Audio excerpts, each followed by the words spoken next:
बिस्मिल्लाहिर्रहमानिर्रहीम। अस्सलाम वालेकुम नाज़रीन, मैं हनी मुस्लिम प्रोग्राम इवनिंग आवर के साथ आपकी खिदमत में हाजिर हूँ। आज 22 जुलाई है, 11 ज़िलहिज्जा और जुमेरात का रोज़ है। परवरदिगार की बारगाह में दुआ गो भी हूँ और पुरुमीद भी हूँ कि पूरी दुनिया में आप जहाँ कहीं भी होंगे सदक़े में मोहम्मद वाले मोहम्मद अलैहिस्सलाम के खैर वाफिस होंगे। तो नाज़रीन, आज 11 ज़िलहिज है और ईद का दूसरा रोज है। तो अपने तमाम मुसलमान बहन भाइयों को जहाँ तक हमारा प्रोग्राम देखा और सुना जा रहा है, आप सबकी ही खिदमत में एक मरतबा फिर इन ईद की मुबारकबाद जो है पेश करेंगे। और नाज़रीन, आज का हमारा मौजू बहुत अहम रहेगा। आज मुस्लिम उम्मा की अपडेट, पूरी जो सियासी हालात है उसके ऊपर जो है वो आपको अपडेट करेंगे अपने साथ। उसमें जो भी उम्मत मुस्लिमा में तेजी के साथ तब्दील होती हुई सूरत हाल है उसको बाकायदगी से उसके ऊपर गुफ्तगू हमारे प्रोग्राम से, हमारे प्लेटफॉर्म से होती ही रहती है। आज उसमें मजीद जो तब्दीलियां आई हैं, जो पेशरफ्त हुई है, उससे आपको जो है आगाह करेंगे। उसके ऊपर बात करने के लिए हमारे साथ मौजूद मेहमान शख्सियत जो हमारे साथ मौजूद है। आपकी शख्सियत इस तारुफ की मोहताज नहीं, आप MWM के मरकजी रहनुमा भी हैं, जर्नलिस्ट जनाब नासिर अब्बास शिराजी साहब आपको प्रोग्राम में खुशामदीद कहेंगे और आपकी खिदमत में सलाम अर्ज करेंगे।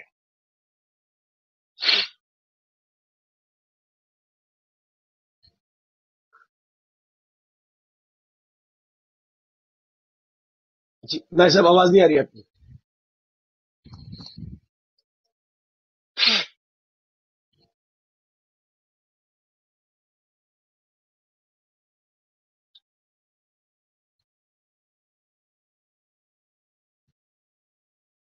जी अस्सलाम वालेकुम।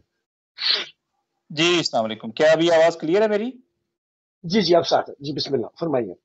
जी जी नासिर साहब। जी, शुक्रिया। बिस्मिल्लाहिर्रहमानिर्रहीम। सबसे पहले वालेकुम अस्सलाम व रहमतुल्लाह, और आपका, आपकी टीम का बहुत शुक्रिया, और साथ ही आपको और आपके सामीन को, सुनने वालों को, सबको दिली ईद मुबारक। इस दुआ के साथ कि खुदावंद करीम इंशाअल्लाह हमें इस कुर्बानी से सीखने की तौफीक दे, और इंशाअल्लाह ये जज्बा कि हम अल्लाह की राह में बड़ी से बड़ी चीज़ को कुर्बान करने के लिए आमादा और तैयार हों, यही आगे हमें बढ़ने में मदद दे सकता है अल्लाह की कुर्ब के सफ़र में। इंशाअल्लाह हमें इस सफ़र में भी आगे बढ़ने की तौफीक दे। आपका, आपकी टीम का बहुत शुक्रिया, और आप सबको ईद मुबारक। Thank you. बहुत शुक्रिया, बहुत शुक्रिया नासिर साहब। गुफ्तगू हमने जो आपसे लास्ट प्रोग्राम में आपके साथ हुई थी, उसमें अफगानिस्तान की सूरत हाल को खुसूसी तौर से सामने रखा गया था और उसके अंदर तेजी के साथ जो तब्दील हो रही है, वहाँ सिचुएशन जिस तरह से मामलात थे वो अपडेट की थी। अब उसके अंदर इन चंद दिनों के अंदर फिर जो है वो काफी तब्दीलियां हुई हैं और इसके अलावा मशरक़ वस्ता में भी काफी तब्दीलियां रूनुमा हुई हैं। एक के बाद एक करके वन बाई वन उन तमाम चीजों को एड्रेस करेंगे, उनको देखेंगे। सबसे पहले चलेंगे अफगानिस्तान की तरफ कि अभी वहां पर करंट क्या सूरत हाल है, क्या देख रहे हैं आप? जी, जो अफ़गानिस्तान के हवाले से है, एक कियोस यकीनन क्रिएट हो चुका है। चंद अहम डेवलपमेंट मैं अगर आपकी खिदमत में अर्ज़ करूँ। एक तो ये है कि शुरू में जो एक कैफ़ियत थी कि बहुत ज़्यादा तेज़ी से आप चल रहे थे कि ज़िलों पे ज़िले और फिर सूबों पे सूबे ये तालिबान जो है वो टेक ओवर कर रहे थे, और अभी अमेरिका के बाकायदा तर्जुमान ने भी ये कहा कि 50% से ज़्यादा अफ़गानिस्तान के ऊपर तालिबान जो है वो कब्ज़ा कर चुके हैं, और बाकी 50% जो है वो वल्नरेबल है। और साथ ही उसने ये भी कहा कि अब इसके बाद जो है वो कैपिटल अटैक हो सकता है। बिल्कुल यूँ लगता है कि जैसे इस वक़्त अमेरिका तालिबान के तर्जुमान के तौर पे सामने आ रहा हो, और वो ये जी बता चाह रहा हो कि जैसा कि जाने से पहले उन्होंने इनको पोर्ट्रे किया और इनको ग्लोरीफाई किया, और इनकी एक इम्पोर्टेंस इस तरीके से पोर्ट्रे की कि जैसे इस वक़्त जो है वो अवेलेबल ऑप्शन सिर्फ़ यही हैं। अब जो है उन्होंने एक नया स्टेप उठाया है, और इनकी जो सक्सेसेज़ हैं, जो कामयाबियाँ हैं, उन कामयाबियों को उन्होंने बयान करने का सिलसिला जो है वो शुरू किया हुआ है। शुरू किया, तो इस सही। तनाज़ुर में भी अगर हम देखें, तो बिल्कुल एक अजीब-सी सिचुएशन जो है वो हमें नज़र आती है, और अब रुक गया है वो सिलसिला जो आप चंद दिन पहले देखते थे कि जी बहुत तेज़ी से नासिर भाई, तस्वीर। सिलसिला था, वो तकरीबन अब रुक गया जी है, और इस वक़्त जो जी, है वो न कोई नई फ़तूहात नहीं हो रही है। ये नंबर इसके 1 रुकने की बात। क्या वजह है? क्या नंबर वजह 2 है, ये, रुका क्यों है? इस इसकी रुका वजह क्यों है? ये है कि कुछ गफ़लत से फ़ायदा उठाया गया है, कुछ अमेरिकन प्लान को आगे बढ़ाया गया है, और साथ-साथ ये है कि कुछ ग्राउंड रियलिटीज़ डिफरेंट थीं, और अंदाज़ा नहीं था, मसलन ताजिकों को ये अंदाज़ा नहीं था, उज़्बेकों को ये अंदाज़ा नहीं था कि साबका हिस्ट्री भी है, तारीख़ भी मौजूद है, क्या इतने ज़्यादा इतना बड़ा स्टेप जो है वो लेने की कोशिश हो सकती है? ये सामने नहीं था।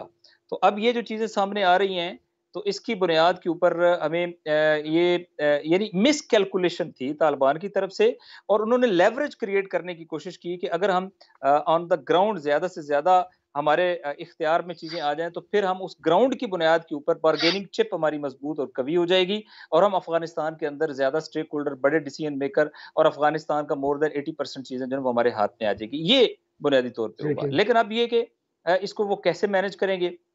देखें, अफ़गानिस्तान के तमाम तर स्टैटिस्टिक जो बाहर के स्टैटिस्टिक हैं या लोकल स्टैटिस्टिक हैं, कोई एक स्टैटिस्टिक भी 40% से ज़्यादा जो एग्ज़ैजरेटेड हैं, वो पश्तून जो हमारे ज़बान बोलने वाले लोग हैं, वो उनसे ज़्यादा तादाद वहाँ पर नहीं करार देते। और तालिबान की 99% जो अवामी पज़ीराई है, या जो भी उनको अवाम के अंदर सपोर्ट है, या जो भी उनका रूट है, मैं यूँ कहूँ, अगर अवामी रूट और अवामी सपोर्ट ये एक अलग मैटर हो जाएगा, अभी उसकी बात नहीं करना चाहिए। लेकिन उस उनका जो एरिया ऑफ इन्फ्लुएंस है, अगर आप यूँ कहें, तो वो बिलाखिर एक पश्तून बेल्ट है, जो उनका एरिया ऑफ इन्फ्लुएंस है। तो उस बेल्ट को जब आप ठीक है। देखते हैं, तो वो टोटल अफ़गानिस्तान के 40% को रिप्रेज़ेंट करती है। ये मैं हायर साइड के ऊपर रख के बात कर रहा हूँ। और हायर साइड हायर के ऊपर साइड सही के है। ऊपर 40% को ये रिप्रेज़ेंट करती है। इसके अंदर से हिकमत यार ग्रुप भी है, इसके अंदर जो है अशरफ गनी ग्रुप भी है, इसके अंदर जो है वो कमांडर हज़रत अली ग्रुप भी है, इसके अंदर जो है वो कमांडर इस्माइल ग्रुप भी है, और भी कई ग्रुप हैं जो इसी के अंदर एग्ज़िस्ट करते हैं। तो ये 40% के अंदर भी अगर हम बहुत ज़्यादा लेवरेज दें, तो ये 20% के रिप्रेजेंटेटिव हैं।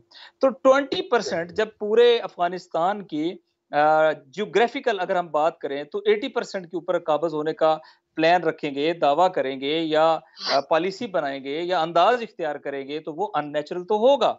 और जो बड़ी यानी बहुत थोड़ा फ़र्क है टोटल अददी कुव्वत में जो ताजिक में और इनके अंदर है। तो ताजिक इनके अंदर से जो सबसे बड़ी सेकंड लार्जेस्ट मेजॉरिटी है, वो जब आउट नंबर होती है, उसके बाद उज़्बक हैं, दे आर वॉरियर, वो एक बहुत बड़ी तादाद में मौजूद हैं।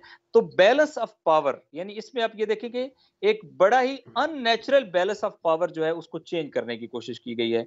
तो ज़ाहिर है एक अच्छी बात ये है कि इस रीजन के अंदर अभी जो स्टेक होल्डर हैं, उनकी अपनी ख्वाहिश जंग नहीं है। मसलन ईरान की ख्वाहिश हाँ जंग जी। नहीं है, रशिया की ख्वाहिश जंग नहीं है, चाइना की ख्वाहिश जंग नहीं है। वो ये तो चाहते हैं कि अमेरिका निकले, लेकिन वो उसके बाद इसको एक स्टेबल रीजन के तौर पे देखना चाहते हैं। उनके अपने आइंदा के लिए डिज़ाइन्स हैं, इंटरेस्ट हैं इस खित्ते के अंदर, तो वो ऑन बोर्ड हैं। और उन्होंने भी एक डिप्लोमैटिक चैनल्स को इतना ज़रूर खोला हुआ है कि जिसके नतीजे में अब ये आसान काम नहीं रहा कि इसी तरीके से ये चढ़ाई को जारी रखें। मेरा ख्याल है उनको मैसेज ट्रांसफर की, उनको कहा गया है कि बस दैट्स मैक्सिमम, आप अभी यहाँ पर रुक जाएँ, और अगर आप इसके ऊपर करेंगे, आगे बढ़ने की कोशिश करेंगे, तो आपके डिप्लोमैटिक चैनल्स भी क्लोज़ होने का इम्कान है, और फौरी तौर पे रद्द-ए-अमल आने का इम्कान है, जो बाज़ इलाकों में बाकायदा तौर पे शुरू हो चुका है, बाज़ जगहों पे बाकायदा जंग भी हुई है, और बाज़ इलाके वापस टेक ओवर भी किए गए हैं। तो मेरा ख्याल है इस सही। रियलाइज़ेशन के बाद, जो आपका सवाल था कि आखिर ये कैसे हो रहा है, तो that is due to that realisation कि अगर हमने अब मिलिटरीली ग्राउंड गेन करने की कोशिश की, that will be counterproductive and that will be responded from other factions। तो इसको रियलाइज करते हुए, और रीजनल जो स्टेक होल्डर हैं वो भी इस मौजू पे आपके साथ नहीं है, मेरे ख्याल इसको उन्होंने अंडरस्टैंड किया है। और जो उन्होंने मैक्सिमम गेन्स अच्छा, कर चुके तो थे, तो क्योंकि बिलाखिर तो बॉर्डर्स बड़े इंपॉर्टेंट होते हैं, एक बड़ी तादाद बॉर्डर्स की उनके पास आ चुके थे, जो मैक्सिमम गेन्स कर चुके थे, मेरे ख्याल उन्होंने उसके ऊपर इक्तफा किया है। और ये उनकी एक पॉलिसी जो है इस वक्त नजर आती है, जिसके अच्छा, अगर मुताबिक वहाँ पर उन्होंने इत्तेफाक करते एक हैं। हाल्ट आ गया है उनके मिलिट्री टेक ओवर्स में, और उनके एरियाज के ऊपर जो है वो उनका कब्जा और पोजेशन लेने में। सही, अगर वो वहाँ पर इत्तेफाक करते हैं और वहाँ रुकते हैं, तो फिर जो अमेरिका उनकी तर्जुमानी कर रहा है, बहुत अच्छा लफ्ज़ आपने इस्तेमाल किया, क्योंकि तर्जुमान के तौर पे अब सामने आया है। पहले उनको मारने के बहाने से अफ़गानिस्तान में दाखिल हुआ था, अब उन्हीं का तर्जुमान बना हुआ है। मगर वो सारा मैस पूरा जो क्रिएट करने की कोशिश की गई तालिबान के ज़रिए से, अगर वो उसको अंजाम नहीं दे पाते और रुक जाते हैं इसके ऊपर, तो क्या एक कोलिशन गवर्नमेंट की सूरत में वहाँ पर एरियाज़ डिवाइड हो जाएँगे? यानी मैं ये बाल्फाज़ दीगर इसको यूँ कहा जाए कि क्या अफ़गानिस्तान एक हिसाब से तक़सीम होने जा रहे हैं कि एक नो-गो एरिया है बाज़ लोगों के लिए, और दूसरे लोगों के लिए दूसरा एरिया जो है वो नो-गो एरिया बन जाता है। क्या इस तरह से हुकूमतें बैठेंगी, जो काबुल वाले हैं, वो दूसरी तरफ नहीं जा सकते? जो तालिबान के एरिया में लोग बैठे हैं, वो काबुल कभी नहीं आ सकते।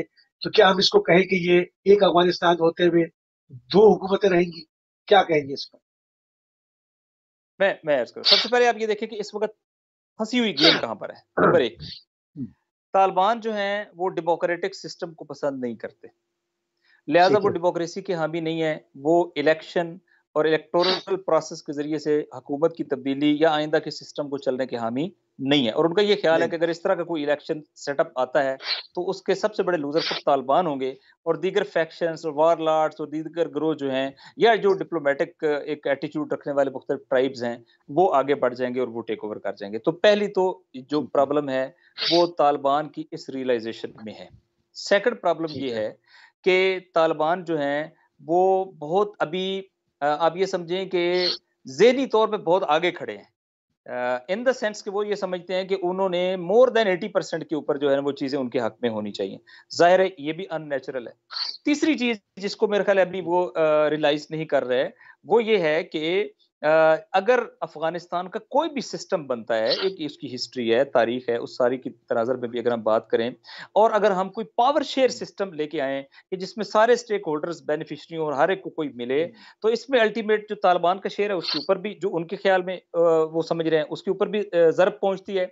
और दूसरा बड़ा मैटर इसमें उनके लिए ये इन्वॉल्व हो जाएगा कि ऐसी सूरत में फिर क्या चलाएँगे? क्योंकि जो आइडियोलॉजिकल सिस्टम बनेगा, उस सिस्टम के अंदर भी ये डेमोक्रेसी को पसंद नहीं करते, और ये ट्राइबल उसको भी पसंद नहीं करेंगे कि ट्राइब्स बैठ के कोई फैसला कर लें। ये ताकत के ज़ोर पे जिस जगह पर टेक ओवर करना चाहते हैं, वहाँ प्रॉब्लम ये आ जाएगा कि वहाँ वो फिर इनको गुंजाइश देने के लिए तैयार नहीं होंगे। तो अफ़गानिस्तान के पास लिमिटेड ऑप्शंस हैं। मैं अभी आपको बड़ी बात कहने जा रहा हूँ। लिमिटेड ऑप्शंस हैं अफ़गानिस्तान के। अगर अफ़गानिस्तान ने सही। स्मूथली चलना है, 3 सूरतों में से एक सीरत है, या जंग रहेगी, और जंग चीज़ों का फैसला करेगी ऑन द ग्राउंड, फैक्शंस लड़ेंगे, ग्रोह लड़ेंगे, ट्राइब्स लड़ेंगे, क्लैन्स लड़ेंगे, और उसके बाद जो है वो चीज़ें कहीं जाके सेटल डाउन होगी, या ये होगा, जो वर्स्ट सही। सिचुएशन है। या ये होगा कि नहीं, तालिबान ये ज़हन में तस्लीम कर लेंगे कि भई हम इसके अंदर एक स्टेक होल्डर तो हो सकते हैं, और इसका एक कॉन्स्टिट्यूशन जो है वो इस्लामिक, चूँकि बिलाखिर वहाँ का एक कल्चर भी इस्लामिक है। तो इसका एक ऐसा-सा इस्लामिक अंदाज़ हो जाएगा कि जिसके जैसे पाकिस्तान है, पाकिस्तान डेमोक्रेटिक भी है, इस्लामी भी है, जमहूरी भी है, और अगर आप पाकिस्तान के आईन देखें कि पाकिस्तान में कोई चीज़ कुरान और सुन्नत के खिलाफ नहीं बन सकती, आईनी तौर पे, नज़री तौर पे मैं बात कर रहा हूँ। इसी तरह पाकिस्तान में सुप्रीम लॉ जो है वो कुरान सुन्नत को करार दिया गया है। इसी तरह 62, 63 सादक और अमीर होने के हवाले से जो चीज़ें बराती है, तो ये एक इस्लामी सही। आईन है। इस लिहाज से इनको भी कुछ पीछे हटना पड़ेगा, और दूसरे ग्रोह को इनको कुछ लेवरेज देनी पड़ेगी कि ठीक है, जो इनकी इस्लामिक आइडियोलॉजी, इस्लामिक प्रिंसिपल हैं, और इत्तफाकन वो मेजॉरिटी अफ़गानिस्तान के अपने कल्चर के साथ भी जो है वो सिंक्ड हैं। तो उन्हें कोई बड़ी मुश्किल शायद ना हो उन चीज़ों को साथ मिला के जो है वो करने से। ये एक दूसरी सूरत है। और तीसरी सूरत ये है कि अफ़गानिस्तान वाज़ेह तौर पे तक़सीम का शिकार आ जाए, कि अगर एक सेंट्रल गवर्नमेंट नाम नेहाद सो कॉल्ड बाकी भी हो, तब भी जो ताजिक इलाका है वो ताजिक कंट्रोल कर रहे हों, उज़्बक इलाका उज़्बक कंट्रोल कर में हो, इसमें फेडरल फेडरेशन जो है वो बहुत वीक हो जाएगी। इसमें खुद या। अफ़गानिस्तान जो है वो डिस्टेबलाइज़ ही रहेगा, और इसमें फिर पश्तून बेल्ट जो है वो किसी एक गिरोह के मेजॉरिटी कुछ इलाके एक इलाके उसके कब्ज़े में हो, तालिबान के कुछ इलाके जो हैं वो फ़र्ज़ करें हिकमत यार साहब के, और कुछ इसी तरह दीगर ग्रोह के कब्ज़े में हो। तो इस तरीके से अफ़गानिस्तान में एक ऐसा सिस्टम आ जाएगा कि जो बड़े अरसे तक अफ़गानिस्तान को स्टेबल होने नहीं देगा। इन 3 नहीं ऑप्शंस के देगा। अलावा जो आइडिया या ज़हन बनाया हुआ है तालिबान ने कि वो 80% से ज़्यादा टेक ओवर करेंगे, सिस्टम टोटल उनके मुताबिक होगा, अल्टीमेट डिसीजन मेकर वो होंगे। ये प्रैक्टिकली वहाँ पर नहीं हो सकता, ये नजर नहीं आ रहा। अफ़गानिस्तान की मिट्टी में नहीं है, और ये वहाँ के मामलात को स्मूथली आगे चलने नहीं दे सकता। लिहाज़ा इन्हें बैठना पड़ेगा, डिप्लोमैटिक वेज़ को रास्ता देना पड़ेगा, नेगोशिएट होगा चीज़ें, और अच्छा, अब जो नेगोशिएशंस के कतर में जो नतीजे में बैठ रहे थे, कुछ न कुछ चीज़ें आगे जो बढ़ कतर जाएँगी। इसके अलावा इस वक़्त अफ़गानिस्तान के पास कोई वे आउट बाकी नहीं। जो कतर में बैठे हैं, और उसमें जो एलामिया जारी हुआ है, वो तो कोई खास नहीं है। और ईद के अयाम में भी जंगबंदी नहीं हो सकी, और एक मेरे सामने एक रिपोर्ट आ रही है, देखिए हम इसमें कहते हैं कि जी अखबार मुत्तहिदा का कहना है कि जनवरी से अभी तक जो है वो 2,70,000 अगवादियों ने नकलवागानी की है, जिसके बाद बेघर होने वाली अफराद की कुल तादाद 35 लाख तक पहुंच गई है। तो बैठ के बात तो कर रहे हैं वो कतर के अंदर, मगर उससे कोई नतीजा बरामद नहीं हो रहा। तो लड़के भी देख लिया उन्होंने, नतीजा ये उससे भी बरामद नहीं हुआ। एक एक एक बड़ा दिलचस्प शेर है कि तुम आसमां की बुलंदियों से जल्द लौट आना, मुझे ज़मीं के मसाइल पे बात करनी है। अभी वो आसमान की बुलंदियों पे हैं ज़हनी तौर पे, कि हमने ज़हनी तौर पे। अफ़गानिस्तान में बहुत बड़ा हाथ मार लिया है। अफ़गानिस्तान का बहुत ज़्यादा एरिया हमारे हाथ में आ गया है। वो नेगोशिएशन में इस लिहाज से सिंसियर नहीं हुए कि नेगोशिएशन में उनको मार्जिनलाइज़ किया जा रहा था, उनको सही। रैशनलाइज़ किया जा रहा था, मैं ये कहूँगा। हकीकत हुँ, पसंदाना जगह पर लाकर खड़ा करने की कोशिश की जा रही थी, जो उन्हें पहले मरले में नहीं वो समझ में उसके नहीं आ रही साथ थी। कंफर्टेबल नहीं हुए। इस वजह से मुज़ाकराती अमल एक आर्ज़ी ताअत्तुल का शिकार हुआ है और उसका कोई एलामिया जारी नहीं हुआ। लेकिन मुज़ाकरात ख़त्म नहीं हुए हैं, मुज़ाकरात जारी रहेंगे और मेरा ख़्याल है कि तालिबान को भी बहुत वाज़ेह तौर पे उन ऑप्शंस का अंदाज़ा है कि जो इस वक़्त तालिबान या एंटी तालिबान ग्रोहों के हाथ में है, वो बहुत ज़्यादा ऑप्शंस हैं और उनके पीछे जो कंट्रीज़ हैं, वो बहुत ज़्यादा हैं और जो ज्योग्राफिकल सही, लिंकेज है, वो तालिबान एरिया को पाकिस्तान के अलावा कोई और ज्योग्राफिकल लिंकेज प्रोवाइडेड है ही नहीं। लिहाज़ा वहाँ है ही नहीं। उज़्बक भी आएँगे, ताजिक भी आएँगे, तुर्कमन भी आएँगे, ईरान भी आएगा, रशिया भी आएगा, चाइना भी आएगा। वो मामूली स्टेक होल्डर नहीं है। इस साइड पे अगर उन्हें ऑन ग्राउंड भी फ़र्ज़ करें, मैं अभी स्टेट को एक तरफ छोड़ देता हूँ। मैं कहता हूँ उन्हें हाँ, अवाम के अंदर से भी, तालिबान ग्रोह के अंदर से भी कोई अगर फ़िज़ा या सपोर्ट बैक एंड मिलेगी, तो वो इसी बॉर्डर से मिलेगी, इसके अलावा उनके पास कोई और बॉर्डर नहीं है। लिहाज़ा अगर ये सही सारी है। रीजनल पावर्स जो हैं, वो बाकायदा तौर पे ये इत्तेफ़ाक कर लें और वो खड़ी हो जाएँ, तो फिर इनके पास कोई और सर्वाइवर बाकी नहीं रहेगा। अच्छा, अब खून-खराबा यहाँ होगा, पर मारा-मारी होगी, लेकिन सर्वाइवल नहीं होगा। मेरा ख़्याल है कि ये रियलाइज़ेशन जैसे ही उन्हें होगी, इट विल टेक टाइम। वो थोड़ा-सा आसमानी फ़िज़ा में चले गए हैं। उन्हें लगा है कि उन्होंने चंद दिनों के टेक ओवर और जो मुज़ामत नहीं हुई, तो उससे उन्होंने समझा कि मुज़ामत है ही नहीं। ये वो है ही नहीं। बड़ा ब्लंडर या बड़ी गलती है जो वो कर रहे हैं। मेरा ख़्याल है उनको रियलाइज़ करवाया गया है कि ये आप एक गलती कर रहे हैं, ये एक आप इज्तबा कर रहे हैं। आप थोड़ा-सा ग्राउंड को देखें, ज़मीन को देखें, इसकी हवा को देखें, तो आपको पता चलेगा हाँ कि जी, चीज़ें इतनी भी आपकी फ़ेवर में नहीं हैं। नहीं और है, मेरा ख़्याल सही। है, एक सेकंड जो इम्पोर्टेंट बात है, वो ये है कि कुछ पावर्स अमेरिकन्स को टाइम दे रही हैं कि अमेरिका स्लिप हो, अमेरिका निकले, अमेरिका ग्राउंड छोड़े। जब अमेरिका हुँ, ग्राउंड कंप्लीटली छोड़ देगा, तो अमेरिका की जो लिवरेज की सलाहियत है, वो अगस्त के बाद और ज़्यादा मिनिमाइज़ हो जाएगी। फिर आप देखें गेम कितनी तेज़ी से चेंज होती है। मेरा ख़्याल है कि अच्छा, अभी रूस ने ग्राउंड रूस ने अड्डे रियलिटीज़ देने के की मुताबिक भी अफ़गानिस्तान में जो ज़मीनी कब्ज़े की सूरत-ए-हाल है, इसमें भी आइंदा चंद हफ्तों में बहुत तेज़ी से चेंजिंग्स आएँगी और वो चेंजिंग्स जो हैं, वो अफ़गानिस्तान के मुस्तकबिल को डिसाइड करेंगी। रूस ने अमेरिका को अड्डे देने की पेशकश क्यों की? क्योंकि दोनों सब जंग के हरीफ हैं, आमने-सामने हैं और हमेशा जो है वो रूस की पॉलिसी वो होती है जिससे वो अमेरिका के बढ़ते हुए रसूख को रोके। तो यहाँ पर जो है वो रूस अड्डे पेश कर रहा है। इसकी क्या वजह है? कुछ जासूसी करना चाहते थे उनकी? क्या कभी वजूहात हो सकती है? आपने जंगों में पहलवानों को देखा होगा जब कुश्तियाँ लड़ी जाती हैं, तो कुश्ती जी हाँ, लड़ते हुए बाज़ का पाँव को आप हाथ लगा रहे होते हैं। ये पाँव को अच्छा, हाथ लगाना मिन्नत तरले के लिए नहीं होता, बल्कि इस पाँव से उठा के पटकने के लिए होता है। सेल्फ ठीक है, डिफेंस का एक बुनियादी असूल हुआ करता था कि दुश्मन की ताकत को उसके खिलाफ इस्तेमाल करना। कभी आप ड्रैग ठीक है। करते हैं उस जगह से जहाँ से दुश्मन निकलना चाहता है। और अगर फ़र्ज़ करें कि एक शख़्स दौड़ता हुआ आ रहा है, वो आप पे हमला करना चाहता है, वो पूरी ताकत जो है वो लगा रहा है। लेकिन अगर कोई एक ऐसी रुकावट उसके कदमों के सामने आ जाए, जो वो प्रिडिक्ट ना करता हो, तो वो बहुत बुरी तरह गिरेगा। जितनी तेज़ी से वो आप पे हमला करने आ रहा है, उतनी ही तेज़ी से उसको हाँ, चोट लगेगी, उतना ही सख्त उसको चोट बिल्कुल सही। लगेगी। लिहाज़ा इसको आप इस तरीके से समझें, इस अंदाज़ से समझें कि रशिया कोई मुख़लिस तो नहीं है। तो इस तरह की ऑफ़र का सादा-सा मतलब ये है कि वो और ब्लीड करना चाहते हैं। वो इनको रियलाइज़ कराना चाहते हैं कि अब आप इस इलाके के डिसीजन मेकर नहीं हो। वो इन्हें ये बता रहे हैं कि अब हम आपको ऑफ़र्स कर रहे हैं। पहले आप अफ़गानिस्तान के स्टेक होल्डर हुआ करते थे, अब हम आपको ऑफ़र्स करते हैं। उन्हें पता है कि ये ऑफ़र एक्सेप्टेबल नहीं है। अमेरिका अगर वहाँ पे मेंटेन नहीं कर सकता, तो वो वैसे ही इस इलाके के अंदर रहने की पोज़ीशन में नहीं है। तो जियोग्राफिकली भी और जब वो ग्राउंड को ही मेंटेन नहीं कर सकता, तो वो पाकिस्तान के ज़रिए उन्होंने आने की कोशिश की, यहाँ पे भी नहीं हो पाया। तो ये रशिया ने मेरी निगाह में एक ट्रैप है और एक ह्यूमिलिएटिंग एटीट्यूड है जो उन्होंने अमेरिका के साथ इख्तियार किया है कि आओ हम आपको बैठने की जगह देते हैं और आप प्रैक्टिकली आपको मज़ीद ब्लीड करते हैं। मेरे ख्याल है अमेरिकन रियलाइज़ दैट और ऐसी कोई चीज़ होने वाली नहीं है। ये जस्ट एक एक बदला है जो यूएसएसआर के जो कोल्ड वार था, कोल्ड वार के इख्तिताम के बाद रशिया को बड़े अरसे बाद एक तमाचा लगाने का मौका मिला है और पुतिन की लीडरशिप में इस वक़्त जो कंसोलिडेटेड रशिया है, मेरा ख्याल है उसने बड़ा राइटली रिस्पॉन्ड किया है और इसको उसी तनाज़ुर में देखने की ज़रूरत है। बिल्कुल सही, बिल्कुल सही। अच्छा, इसमें जो इंडिया की सूरत हाल है, आपके जो इल्म हम में अभी देखते हैं कि आपने चंद जो दिनों में शायद रशिया की ये डेवलपमेंट बहुत इंपॉर्टेंट है। आपके इल्म में है कि अभी सबसे पहले तो एक जंगी मशकें हो रही हैं। सेंट्रल एशियन स्टेट की और रशिया की मुश्तरका जंगी जंग मशकें।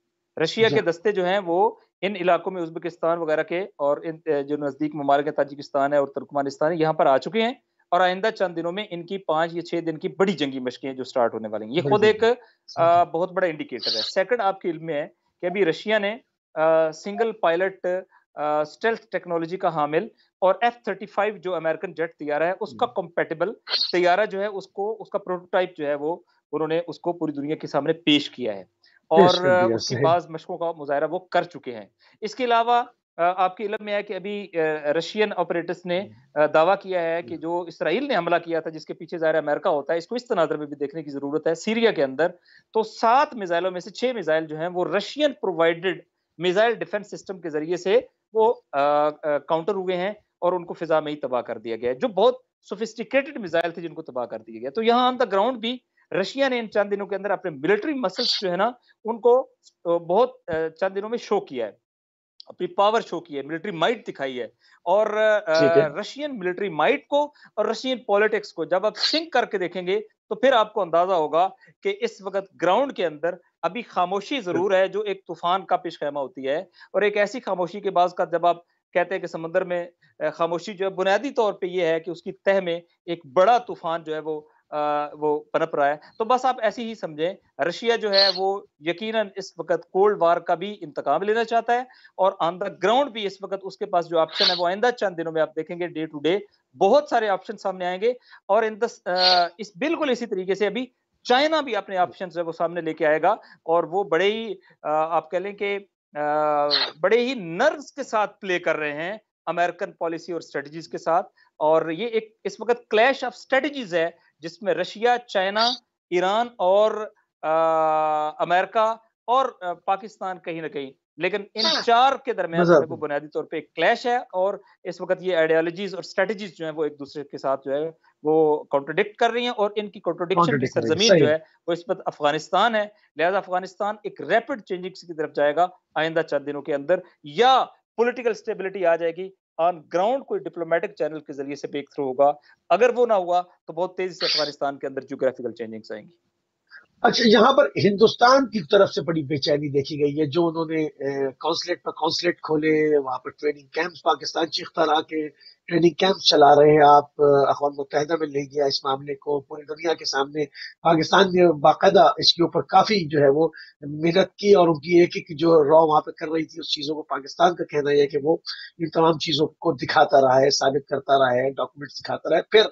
फिर अब यह सवाल ये पैदा होता है कि अब जब ये तालिबान का एक खौफ हुआ, फिर काबिल हुकूमत की एक कमजोरी, कुछ वीकनेस दिखाई दी, तो दुनिया ने देखा कि वहां से तैयारों पर तैयारे जो है वो उड़े हैं और वहां से वो भागे हैं। फिर उसके बाद अफगान हुकूमत ने जब उनसे इमदाद मांगी है, तो कुछ तैयारे जो है वो फिर वापस आए हैं और उनको असला ड्रॉप करके गए हैं। ऑपरेशन इंडिया के जो थे वो सारे जो है वो खराब हो गए। उनका वहां पर करोड़ों डॉलर उन्होंने लगाए थे अपने की, यहाँ ऑक्सीजन नहीं थी लोगों को देखने के लिए, लोग रोड पे मर रहे थे, मगर अफगानिस्तान में बड़ी इन्वेस्टमेंट हो रही थी। अब हिंदुस्तान का क्या हुआ है, कॉल को मैं शामिल करता हूँ। सलाम अलैकुम रहमतुल्लाह।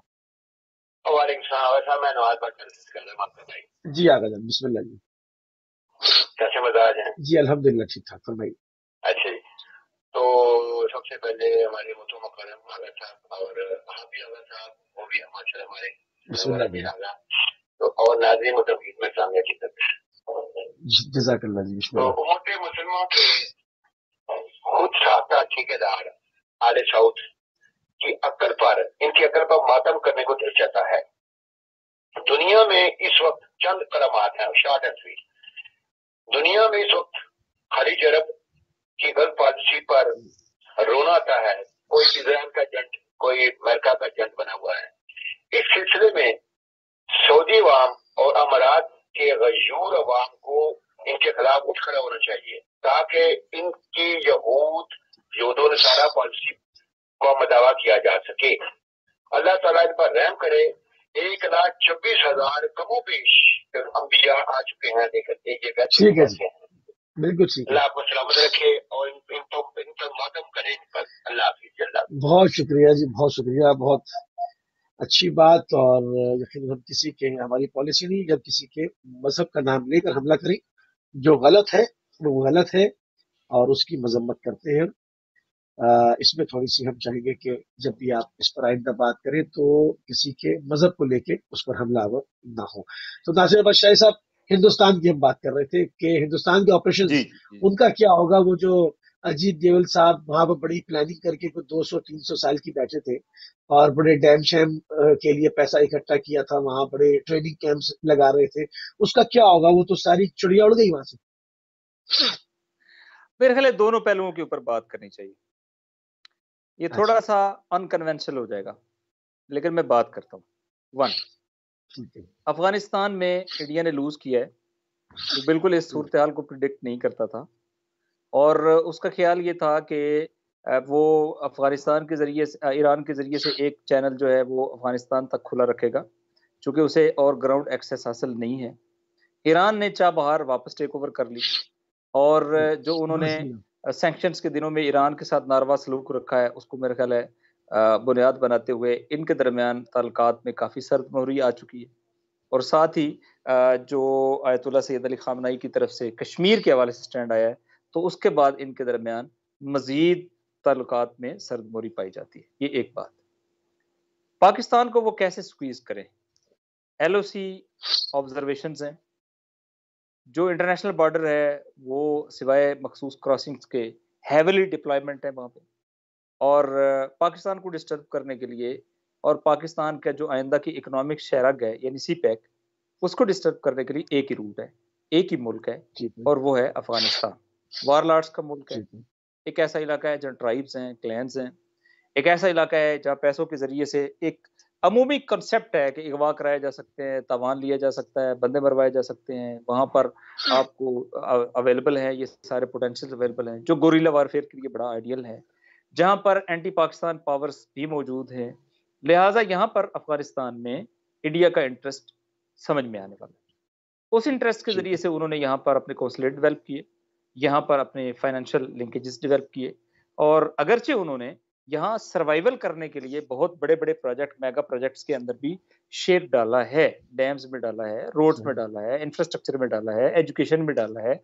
कुछ का बेनिफिट वो नहीं ले सके, लेकिन अली मुस्वी साहब, मैं आपको बता रहा हूँ, कुछ का बेनिफिट वो लेंगे। उन्होंने हजारों मसलन। की तादाद में अफगानिस्तान से तलबा को अपनी यूनिवर्सिटीज में तालीम दी है, उनको एमफिल ठीक है। पीएचडी करवाया है, उनकी माइंड सही है। मेकिंग की है, उनकी ब्रेन वॉशिंग की सही है। है। सारे नहीं होंगे, लेकिन एक बड़ी तादाद के ऊपर उनका इन्फ्लुएंस आएगा, वेस्ट का इन्फ्लुएंस सही है, भी बिल्कुल आएगा। सही है। ये लोग अभी हमें रिजल्ट पता नहीं चलेगा, ये फ्यूचर की चीजें हैं, ये फ्यूचर में रिजल्ट पता चलेगा। लेकिन ठीक है, यस, बिल्कुल सही। इसका एक कंक्लूजन हम ये कर सकते हैं कि मेजॉरिटी चीजें वो लूज कर चुके हैं ऑन ग्राउंड, और उनकी इंफ्रास्ट्रक्चर में और इतनी बड़ी इन्वेस्टमेंट जो है वो फेल हो चुकी है। और वो जो 27 के करीब या जो कौंसलेट थे, जिनका बुनियादी टारगेट ये था कि वो पाकिस्तान के खिलाफ वहां से मुख्तलिफ इकदाम को स्पॉन्सर करते थे, जाहिर है उनकी ये सलाहियत मिनिमाइज हो गई है। और वहां पर इस वक्त जो है उनके लिए अच्छी ऑपरेशनल ग्राउंड बाकी नहीं रहा। ये एक मैटर है। नहीं रहा। एक ठीक है। दूसरा रुख भी है, इसको भी जरूर कंसिडर करना चाहिए। वो रुख ये कहता है कि इसी अफगानिस्तान में ये जो क्योस क्रिएट हो रहा है, आपने इंटरनली डिस्प्लेस पीपल, आईडीपीज की बात की है। अगर ये लोग डिस्प्लेस होते हैं 20 लाख 30 लाख, कहां जाएंगे? इंडिया तो नहीं जाएंगे। ये जो मेस क्रिएट हो सही। रहा है, इस क्रिएट होने के नतीजे में अगर इकोनॉमिक शेयरिंग डिस्टर्ब होती है तो किसकी डिस्टर्ब होती है? पाकिस्तान की डिस्टर्ब होती है। यहां पर अगर पाकिस्तान को बॉर्डर के ऊपर एक्स्ट्रा डिप्लॉयमेंट्स करनी पड़ती है, बहुत ज्यादा लोग लगाना पड़ते हैं, फौज इक्विपमेंट लगाना पड़ती हैं, फेंसिंग के मैटर हैं, कौन इकोनॉमिकली ड्रेन होता है? पाकिस्तान ड्रेन होता है। तो मेरा ख्याल है कि ये जो एक मेस क्रिएट हो रहा है, इन अ सेंस अगरचे वो एक पहलू से परेशान भी हैं, लेकिन दूसरे पहलू से वो कंफर्ट जोन के अंदर भी हैं कि चलो ठीक है, हमने तो इन्वेस्टमेंट की, कुछ अरसा हमने गुजार लिया, लेकिन परमानेंट यहां पर हमारे पास बेसिस नहीं थे, और अल्टीमेट बेनिफिशियरी पाकिस्तान हो सकता था। हमने पाकिस्तान के उस बेनिफिट को बड़े अरसे रोका रखा, और इस वक्त भी पाकिस्तान को एक बड़े कियोस में हम डाल रहे हैं, जिसके नतीजे में पाकिस्तान भी डिस्टर्ब है, पाकिस्तानी सोसाइटी भी डिस्टर्ब है, पाकिस्तानी पॉलिटिशियन भी डिस्टर्ब है, पाकिस्तान के डिसीजन मेकर भी डिस्टर्ब है, रीजन भी डिस्टर्ब है और पाकिस्तान के एलाइज भी डिस्टर्ब है। क्या इसके अंदर इंडिया का इंटरेस्ट नहीं है? लिहाजा जितना एक इस वक्त उनका ऑपरेटर्स यहाँ पर बाकी रह गया है, उसको यूटिलाइज करेंगे ताकि ये और कॉम्प्लेक्स सिचुएशन हो जाए और उसके नतीजे में चीजों को सेटल डाउन करना नामुमकिन होता जाए। लेकिन सही है। ये रियलिटी है कि इस वक्त उनकी परफॉर्म करने की सलाहियत, उनकी उनका जो ऑपरेटर्स है वो बहुत लिमिटेड रह गया है वीक हो और गया। उनकी परफॉर्म बिल्कुल करने सही। की सलाहियत वो मार्जिनलाइज्ड अच्छा है। या लिहाजा practically yes we can say कि इंडिया जो है वो उसने ग्राउंड लूज किया है और बड़ा ग्राउंड लूज किया। सही। अच्छा, अब जैसे तालिबान तेजी के साथ ऊपर आ रहे थे, हिंदुस्तान की तरफ से भी इशारे देखे गए, मीडिया पे भी चीजें रिपोर्ट हुई कि हिंदुस्तान यहाँ पर अपनी गलती समझ रहा है कि बहुत पहले उसको तालिबान से भी जो है वो बातचीत कर लेनी चाहिए थी, मगर उन्होंने उस वक्त तालिबान को अहमियत दी नहीं, वो समझे नहीं। अब जब देखते हैं कि वो ताकत में आती है तो वो उनसे बातचीत करने के लिए जो है वो पूरे हाथ पैर मार रहे हैं, कोशिश हो रही है बैकडोर जो है वो बैकडोर जो है वो चैनल्स जो है वो एक्टिवेट है। अभी जब तक बात नहीं होती तो वो आतंकवादी है, वो आतंकवादी है, अपना आतंकवादी है, वो जो है वो दहशतगर्द है। और अगर बात हो गई तो वही सबसे बड़े हीरो बन जाएंगे, मुजाहिद बन जाएंगे। तो इस सूरत में इस हवाले से आप क्या देखते हैं कि इन फ्यूचर मुस्तकबिल करीब में कोई चैनल हिंदुस्तान कामयाब हो पाएगा इसमें कि वो तालिबान के साथ भी जो है वो बातचीत का आगाज कर दे? देखिए आप एक पहलू ये बिल्कुल इसको फरामोश नहीं करें कि तहरीक तालिबान पाकिस्तान एग्जिस्ट करती है। अफगानिस्तान के अंदर एक बड़ा मिलिटेंट ग्रो एग्जिस्ट करता है जो पाकिस्तान मुखालिफ है, और जो पाकिस्तान मुखालिफ है इनकी चैनलाइजेशन मैं आपके सामने बाज़ चीज़ें बहरहाल करता हूँ और मज़ीद खोलने जा रहा हूँ कि वो गल्फ़ के अंदर है। एक नेक्सस डेवलप हुआ है अमेरिका का, इज़राइल का, गल्फ़ स्टेट्स का, जीसीसी स्टेट्स का मेनली, जिसमें केएसए है, जिसमें यूएई है और इंडिया का। इनके आपस में बहुत क्लोज़ रिलेशन डेवलप हुए हैं। ये एरिया है सही। जो उनको एक्सेस प्रोवाइड करता है। अफ़गानिस्तान से कोई उठता है, दुबई जाएगा, यूएई जाएगा, केएसए जाएगा। यहाँ इनके आपस में कनेक्शंस हैं। तो बाज़ का जब ग्राउंड के ऊपर उनको उस तरह की एक्सेस नहीं मिल रही होती, तब भी ये कनेक्शंस मौजूद होते हैं और वो पाकिस्तान के खिलाफ उसको इस्तेमाल करने के लिए कोशिश करते रहते हैं। ये एक बात। सही है। दूसरी बात ये है कि यकीनन जो है वो इंडिया ये चाहेगा कि तालिबान के अंदर भी बाज़ ग्रोह, जो भी ग्रोह पाकिस्तान को डिस्टेबलाइज़ करने या पाकिस्तान की बात ना मुश्किल। मानने या पाकिस्तान के अंदर भी कोई बहरान क्रिएट करने या इसी तरह वो सीपैक के हवाले से या दीगर चीज़ों के हवाले से जो नेशनल इंटरेस्ट है इनका, उसको फैसिलिटेट करते हों, तो रास्ता निकल आता है उनको फैसिलिटेट करने का। लेकिन सही। चूंकि मिजाजन और तालिबान के साथ इस तरीके से वो लिंक्ड नहीं है, मजमूअन ग्रोहों के साथ लिंक्ड है, मैंने बात की है, लेकिन मजमूअन पूरी की पूरी एंटिटी के साथ उस तरीके से लिंक्ड नहीं है। इनके दरमियान में फासले थे। ये यकीनन पाकिस्तान के लिए एक पॉजिटिव चीज है कि वो उस फासले को अपने फेवर में ब्रिज करेगा। लेकिन ये बड़ी उलझी हुई सूरत हाल है कि हर ग्रोह के अंदर कई ग्रोह हैं, फरमाइए। लेयर्स हैं और उनमें से हर लेयर कहीं ना कहीं कनेक्टेड है। ये अफगानिस्तान इसी तरह मल्टी लेयर्ड इस वक्त ठीक एक है। कंट्री बन चुका है और यहाँ पर जो है वो नेशनल इंटरेस्ट इन सारे रीजनल कंट्रीज का वो स्टैटिक है, बाकी पॉलिसीज बदलती रहेंगी। आज तालिबान ठीक बदल है। गए तो इंटरेस्ट आपका यही है कि आपने पाकिस्तान को डिस्टेबलाइज करना है। अगर तालिबान आपके फेवर करेंगे तो तालिबान आपके अलाई है, ये कोई बुरी बात नहीं है बिल्कुल उनकी सही। निगाह में। और जी अगर ऐसे ही। तालिबान आपकी फेवर नहीं करेंगे वो सबसे बड़ी बुराई है। तो ये मजमूई फिजा है, यही शुमाली इत्तेहाद के हवाले से है, यही उज़्बकों के बिल्कुल ठीक हवाले है। से है, यही ताजिकों के हवाले से है। तो उनका इंटरेस्ट डिफाइंड है और उनकी स्ट्रेटजीज डिफाइंड है और वो डिफाइंड इंटरेस्ट ये है कि पाकिस्तान को डिस्टेबलाइज होना चाहिए। इस पे इन ये चार ममालिक इकट्ठे हैं, अमेरिका, इंडिया, इजराइल और ये गल्फ कंट्रीज। चूंकि गल्फ कंट्रीज का अपना बिजनेस जो है वो बहुत ज्यादा मुतासर होगा अगर गवादर जो है वो ऑपरेशनल होता है। तो इसी तरीके से इजराइल जो है वो किसी तौर भी एटमी पाकिस्तान को डेवलप होते नहीं देखना चाहता। इसी तरीके से आप ये देख रहे हैं कि चूंकि पाकिस्तान और ईरान के भी आपस में रिलेशन जो है वो काफी मुनासिब लेवल के ऊपर चल रहे हैं, ये चीज भी इसराइल को और उसके गल्फ के अलाइज को खटकती है। अमेरिका जाहिर है कंटेनमेंट ऑफ चाइना को अपना हदफ करार दे चुका है और मदद कर रहे हैं। पाकिस्तान की सी पैक को रोकने के लिए वाज़े तौर पे वो इस वक्त एक्टिव है। तो इन सब के लिए जो इस वक्त प्लेइंग ग्राउंड है वो तकरीबन इन गल्फ स्टेट्स के अंदर मिला हुआ है, और ये मिल मिला के अफगानिस्तान के अंदर इस मेस के अंदर एड अप कर रहे हैं, इन द सेंस कि जैसे कहीं लकड़ियां जल रही हों, तो एक है मजीद लकड़ियों फ्यूल का डाल रहे जलना, हैं। उसमें जलेंगी लकड़ियां, लेकिन कोई होता है जो आके उसमें फ्यूल डाल देता है, आग की हिद्दत बढ़ जाती है, जलने वाली लकड़ियां बढ़ जाती हैं। तो ये टू फ्यूल ठीक इस है, सिचुएशन को और ज्यादा फ्यूल अप करने में ठीक, ये यकीनन रोल प्ले करने की कोशिश करेंगे। इनका सही। नेशनल कॉलर में से इंटरेस्ट वही है कि पाकिस्तान को डिस्टर्ब करना है, चाइना को डिस्टर्ब करना है, इस रीजन को ब्लॉक की शक्ल में नहीं ढलने देना, सीपैक को रोकना है, कंटेन करना है चाइनी की इकोनॉमी को, और इसी तरीके से अमेरिका के इंटरेस्ट को इस रीजन के अंदर इसराइल के इंटरेस्ट को आगे बढ़ाना है। और इसमें ये चंद लोग शरीक हैं, और उस मार्का आरई का एक मरकज इस वक्त अफगानिस्तान है, जिसमें कम से कम मैं ये कह सकता हूं कि इब्तदाई मरले में जो उन्होंने सोचा था वो नहीं हो सका।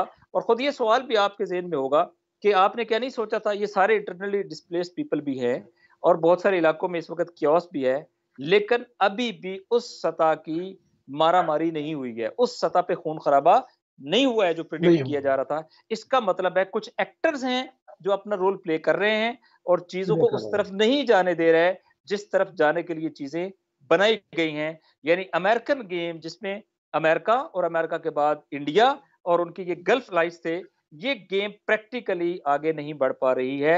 ये रियलिटी ऑन द ग्राउंड है। बिल्कुल ठीक। कॉलर हमारे साथ। सलाम अलैकुम रहमतुल्लाह।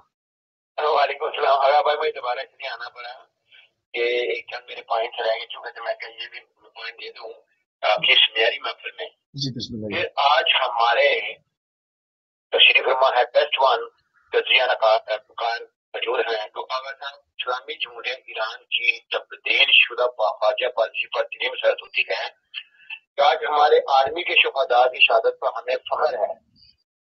इन शुहदा को हम सलाम पेश करते हैं और ताकीद भी करते हैं, उनकी फैमिली के साथ हम जदीद करते हैं और इंडिया की गलत पॉलिसी पर मातम करते हैं जो कि वो कश्मीरियों पर जुल्म सितम कर रहा है। बहुत बहुत शुक्रिया। ये ना हो कि इंडिया रह जाए बीच में, कश्मीरियों पर जुल्म सितम जो कर रहा है। अल्लाह हाफिज जी, बहुत बहुत शुक्रिया। बहुत शुक्रिया जी भट्ट साहब, बहुत शुक्रिया। अच्छा, यहाँ पर एक वो आपने इसका पूरा हिसाब किताब जो है वो सारा बताया कि किसके ताने कहाँ जाके मिलते हैं, उसमें कौन कौन से ममालिक हैं, जिनके इंटरेस्ट क्या है, पाकिस्तान में क्यों जो है वो एक के बाद एक सारे मामला हो रहे हैं। कॉलर और शामिल करता हूँ। सलाम अलैकुम रहमतुल्लाह।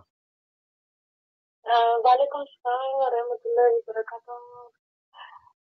इतना दुख की बात है कि एक मुसलमान मुल्क है, अगर कोई बात है भी तो उसको मुसलमान मुल्क के हवाले से बात करें कि बिल्कुल ऐसा लगता है जैसे कोई आसमान से उतरी कोई मखलूक है और बस बढ़ा चढ़ा के दुनिया में पेश किया जा रहा है।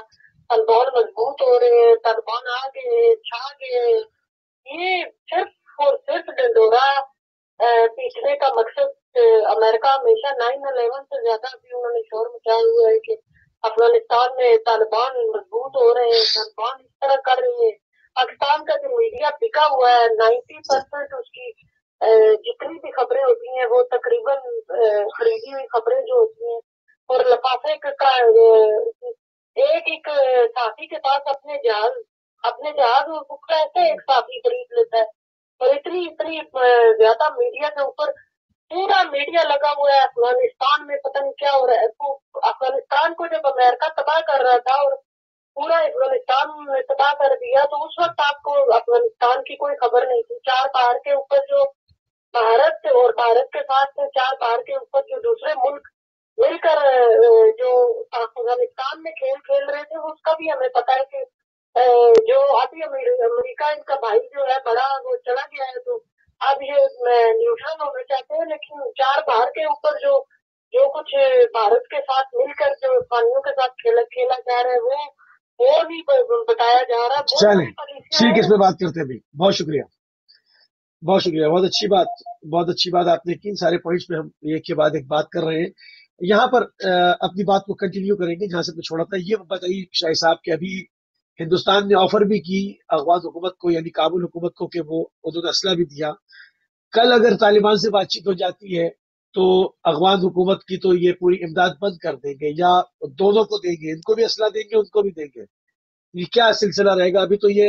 और फिर एक चीज इसके अंदर, एक चीज और भी है, अगर इनको लगता है कि पाकिस्तान जो है वो चूंकि हिंदुस्तान के इंटरेस्ट को मिनिमाइज करने के लिए तालिबान के साथ कहीं खड़ा होता है, तो ये अफगान हुकूमत के साथ, काबुल हुकूमत के साथ जाते हैं, उनको असला देते हैं।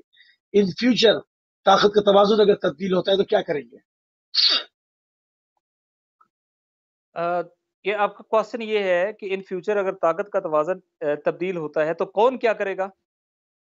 जी हाँ, क्योंकि देखिए अभी हिंदुस्तान ने जी। खुलेआम काबुल हुकूमत की हिमायत की है, उनको असला भी दिया है, उन्होंने फौजी इमदाद की उनसे अपील भी की है।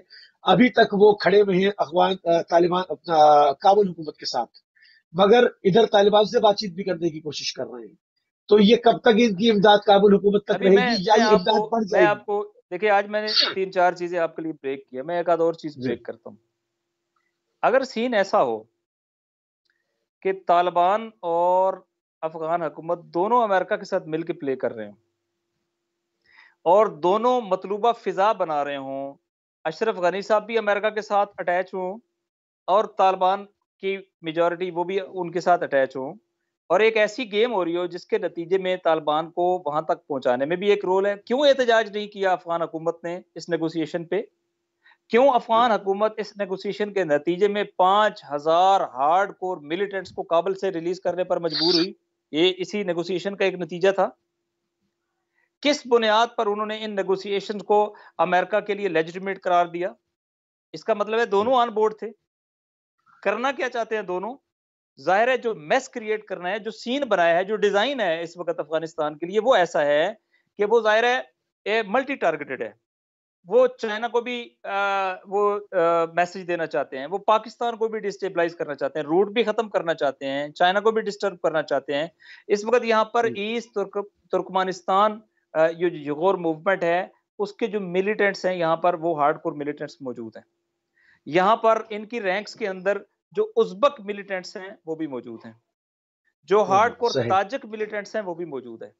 अब आप जरा जरा ख्याल देखें हो क्या रहा है। इन मिलिटेंट्स को जिनको इस्लामी बुनियाद के ऊपर, नाम नेहाद इस्लामिक एक्सट्रीमिज्म की बुनियाद के ऊपर इनको ट्रेन किया हुआ है, ये किन के लिए खतरे हैं? जाहिर है कि जब तालिबान के कवर के अंदर ये मिलिटेंसी परवान चढ़ेगी तो ताजिकिस्तान के अंदर मिलिटेंसी जाएगी, तो उज्बेकिस्तान के अंदर मिलिटेंसी जाएगी, तो तुर्कमेनिस्तान के अंदर मिलिटेंसी जाएगी, तो चाइना के अंदर मिलिटेंसी जाएगी। इसी तरीके से सही। चाइना जो है उसका जो मुसलमान इलाका है वो डिस्टेबलाइज हो जाएगा, वो यहाँ से लिंक अप करता है, उसको यहाँ बॉर्डर मौजूद है, उसकी उसकी ठीक नस्लों के है। लोग भी यहाँ पर मौजूद है। जी ये लिहाजा हो रही है। ये डिजाइन है उनका। इस डिजाइन करने के लिए जो माहौल बनाया है ये दोनों ने मिलकर बनाया है। ये एक नूरा कुश्ती हो रही थी। हमें लग रहा था कि वो उनकी हुकूमत के साथ है और तालिबान के साथ मुज़ाकरात कर रहे हैं। नहीं, वो तालिबान को भी प्रमोट कर रहे थे और उनका साथ भी दिए हुए थे प्रैक्टिकली। अगरचे ये एक अलग ठीक है। बात है कि अमेरिका किसी के ऊपर भी एक मुकम्मल एतमाद नहीं कर पा रहा था, लेकिन ये डिजाइन था, ये एक गेम थी, ये बहुत बड़ी नूरा कुश्ती थी। ये दोनों आपस में मिले हुए थे और जो ममालिक है उन्होंने भी आंखें बंद नहीं की हुई हैं, उन्हें भी पता है अंदर की खबरें क्या है। अभी ठीक असल है। स्टेक होल्डर देखिए, मैं आपको बताता हूँ, हमारे यहाँ बाज़ औक़ात ये काम होता है। मैंने एक बिल्डिंग के ऊपर कब्जा कर लिया और मैंने उसके मेरे पास कोई डॉक्यूमेंटेशन नहीं है। मैं कोर्ट में चला जाता हूँ और उसको मैं कहता हूँ कि ये मेरी लीगल प्रॉपर्टी है, लिहाजा मेरी इस प्रॉपर्टी के ऊपर किसी का कोई हक नहीं है। कोर्ट मुझे इस हक को जो है एंडोर्स करा दे। कोर्ट उस हक को एंडोर्स करा देती है, चूँकि कोई और लिटिगेंट नहीं होता। अब नतीजे में आपके पास एक चीज़ आ जाती है। ये लेजिटिमेसी प्रोवाइड करते हैं, जो एक इल्लीगल चीज़ है आपकी पोज़ीशन में, उसको लेजिटिमेसी प्रोवाइड कर देते हैं। लिहाजा इन दोनों ने मिलकर लेजिटिमेसी प्रोवाइड की तालिबान को, मिलिटेंट्स को। इन्होंने वैक्यूम क्रिएट किया। सवाल है, पाकिस्तान का बॉर्डर तालिबान ने टेक ओवर किया या अशरफ गनी ने लोगों को बुलवा लिया? ये सलीम सही। साफी साहब ने भी ये क्वेश्चन खड़े किए हैं। ये हकीकत है कि बाकायदा नूरा कुश्ती हुई है और अक्सर इलाके उनके हैंड ओवर किए गए हैं टेक्निकल तरीके से, कि वो पीछे हट जी गए, तालिबान में। इन्होंने आके टेक ओवर कर लिया। लगला ये कि उन्होंने वो कब्जा कर लिया, खून खराबा भी नहीं हुआ।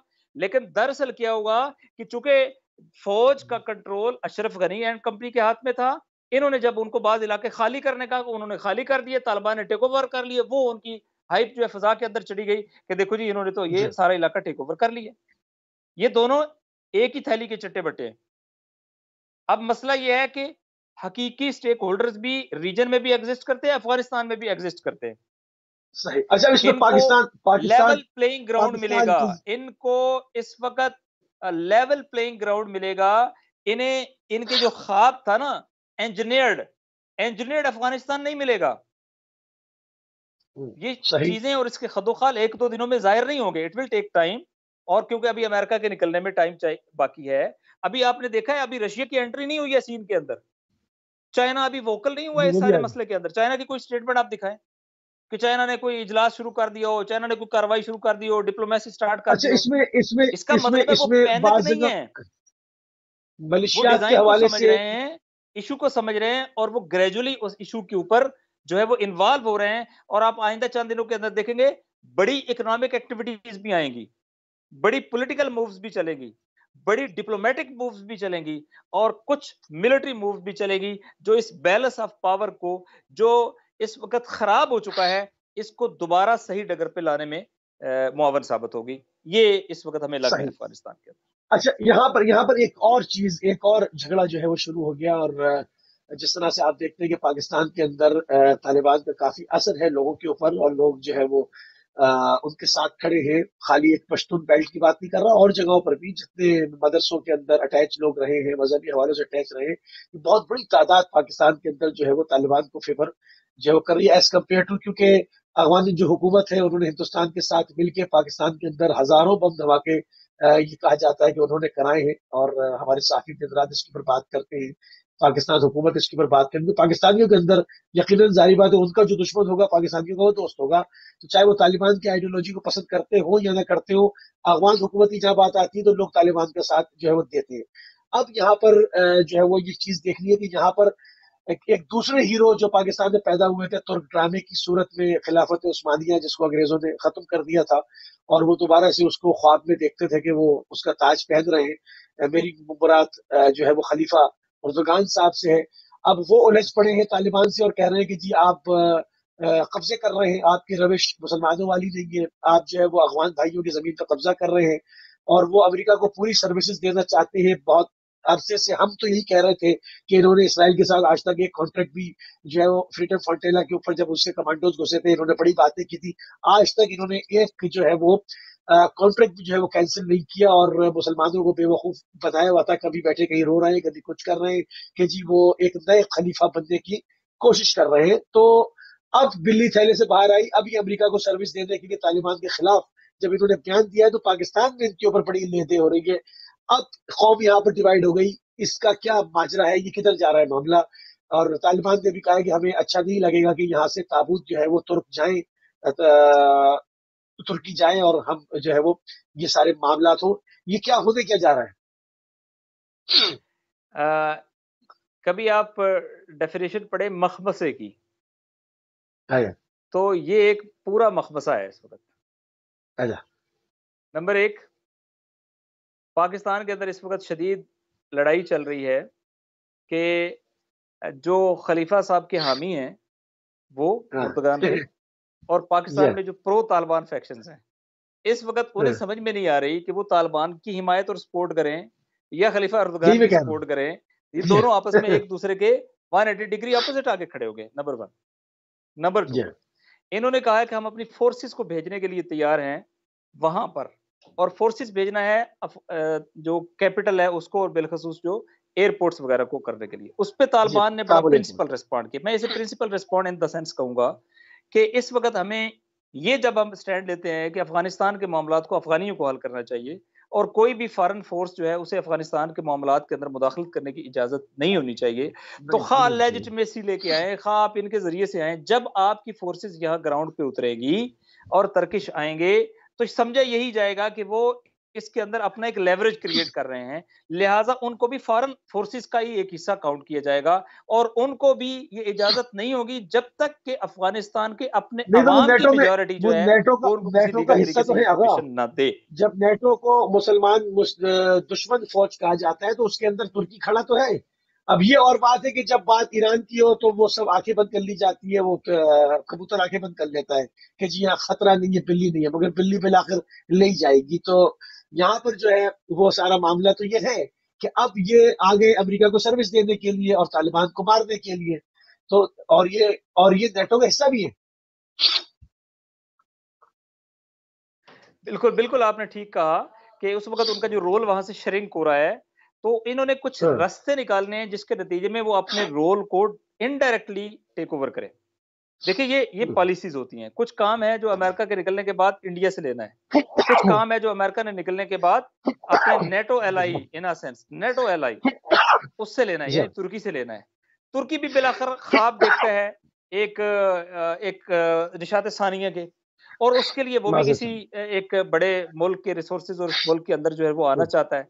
तो तुर्की ने नेगोशिएट किया है, लेकिन मेरा ख़्याल है कि ये ना बड़ा इमैच्योर फायर हो गया है, और पहले ही मरले हुँ, में उसको जो अफ़गानिस्तान से रिस्पॉन्स मिला है, जिनसे उसे तवक्को थी वार्म वेलकम की, उन्होंने उसको इतना क्रशिंग रिस्पॉन्स दिया है, तो मेरा ख़्याल है कि ये प्रीमैच्योर बर्थ थी, जो एक ख़्याल की थी, और ये उससे पहले ही जो है वो ये तकमील तक नहीं पहुँच सकी है, और ये उससे पहले ही ख़त्म हो गई है। और थोड़ा-सा अनकवर भी हो गया है खलीफा साहब के एटीट्यूड, खलीफा साहब के रवैये, और खलीफा साहब की जो फ़ॉरेन पॉलिसी है नॉन इंटरवेंशन की बजाय, वो सीरिया में, फिर लीबिया के अंदर, और उसके बाद अभी यहाँ पर अफ़गानिस्तान के तो अंदर, वो अनकवर यानी हुई मैं है कि अगर नहीं, इसको वो यूँ कहूँ, बिल्कुल अदम मैं अगर मुदाखलत के असूल के ऊपर मबनी नहीं है, बल्कि वो पूरे एग्रेशन के साथ है, और पूरे अमेरिकन जो डिज़ाइन्स हैं उसको फ़ॉलो करते हुए है। जी, प्लीज़। तो अगर मैं यहाँ पर ये कहूँ कि इस वक़्त अब खलीफा साहब पाकिस्तानियों के सामने मुकम्मल तौर से बेनकाब हो चुके हैं, तो ये बात गलत ना होगी। क्या कहेंगे इस पे आप? मेरा ख़्याल है पाकिस्तानी कहना ठीक नहीं होगा। मजमूई तौर आया, पे पूरी दुनिया जब देखती है, तो पूरी दुनिया इस रोल को देखती है कि आपके स्टैंड्स क्या हैं, और ये आपका दुनिया इज़राइल तो के साथ जानती है, एटीट्यूड क्या आगा है। दुनिया आप दुनिया अमेरिका के जानती खिलाफ है। बात करते हैं, और आप नाटो को नहीं छोड़ते। पाकिस्तान आप यूरोप के पाकिस्तान खिलाफ की समझ में स्टैंड्स आ ले रही रहे है। होते हैं, लेकिन आप यूरोपीय यूनियन के रुकनियत के लिए भी वो कोशिशें कर रहे होते हैं। आप जो हैं, वो गौरों की बात भी करते हैं, लेकिन आप जो है वो कुर्दों के खिलाफ ऑपरेशन भी करते हैं।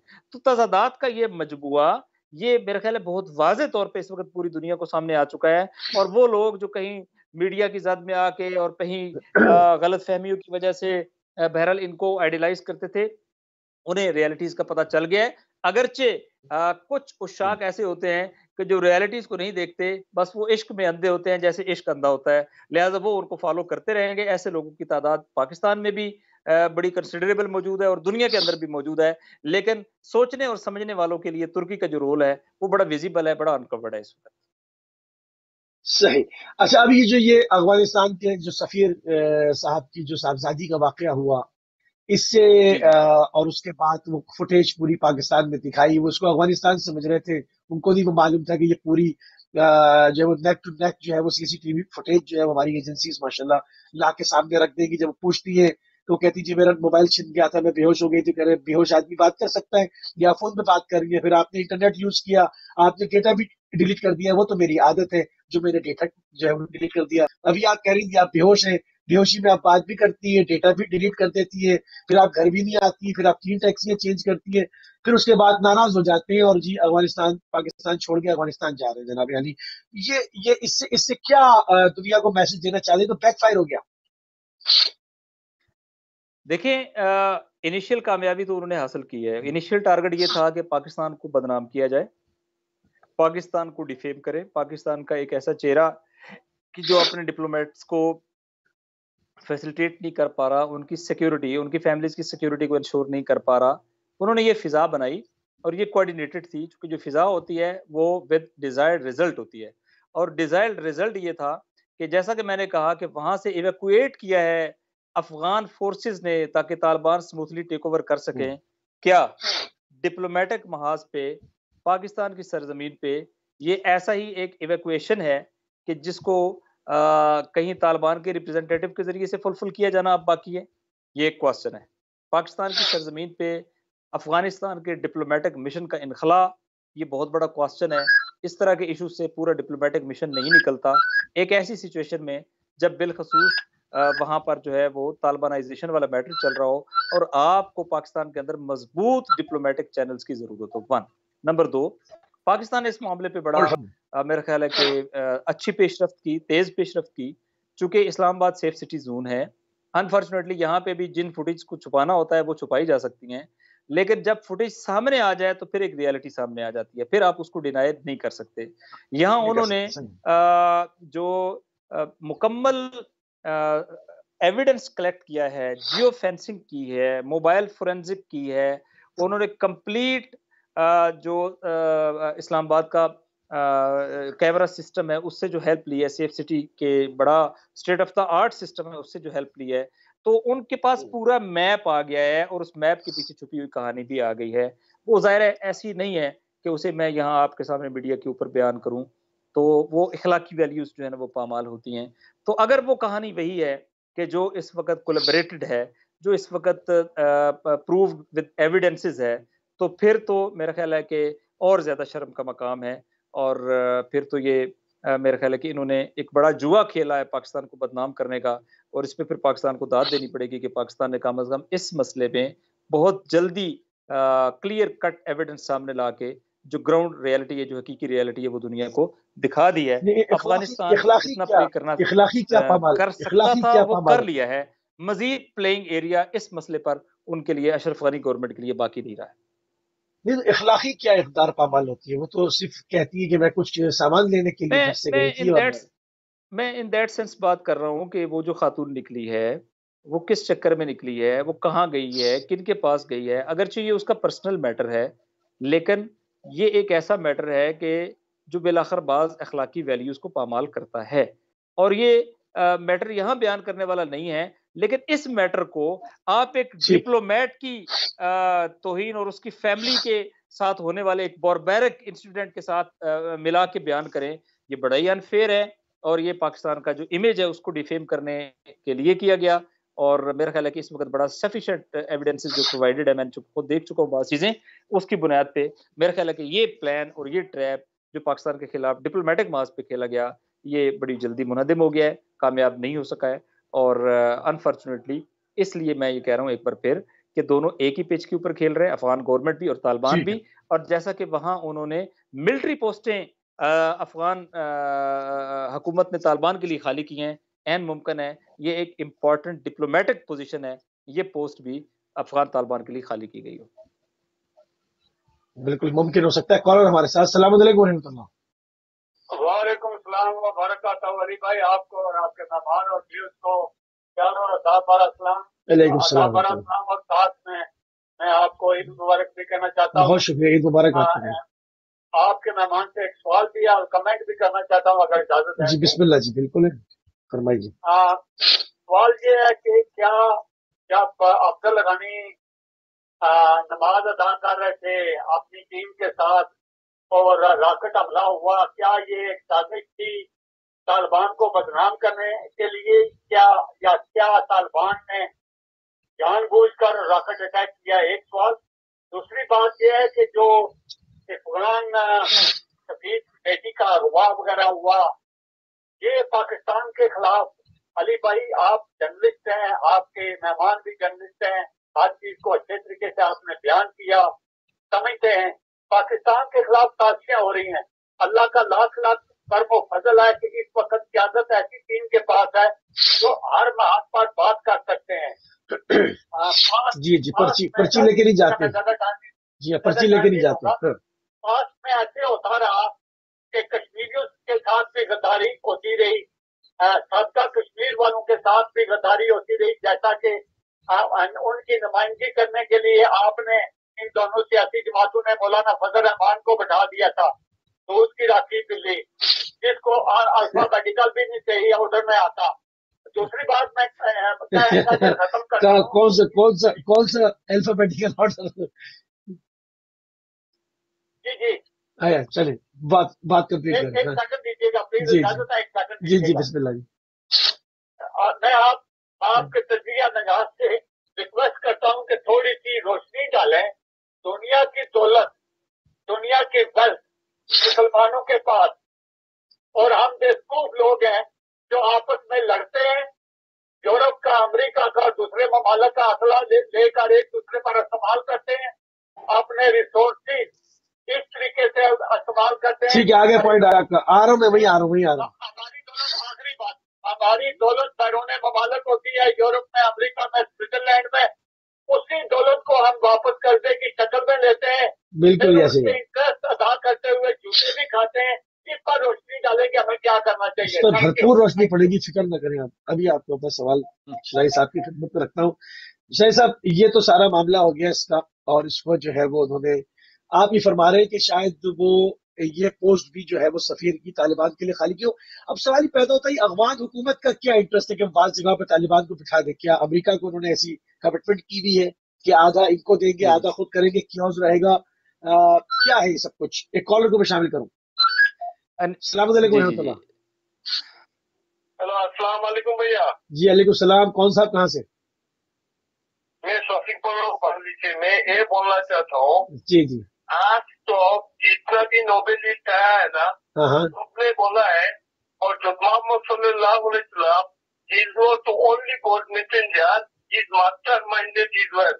ओनली एक नोबेलिस्ट नहीं बोला, और वो नोबेलिस्ट का नाम है सलमान रुश्दी।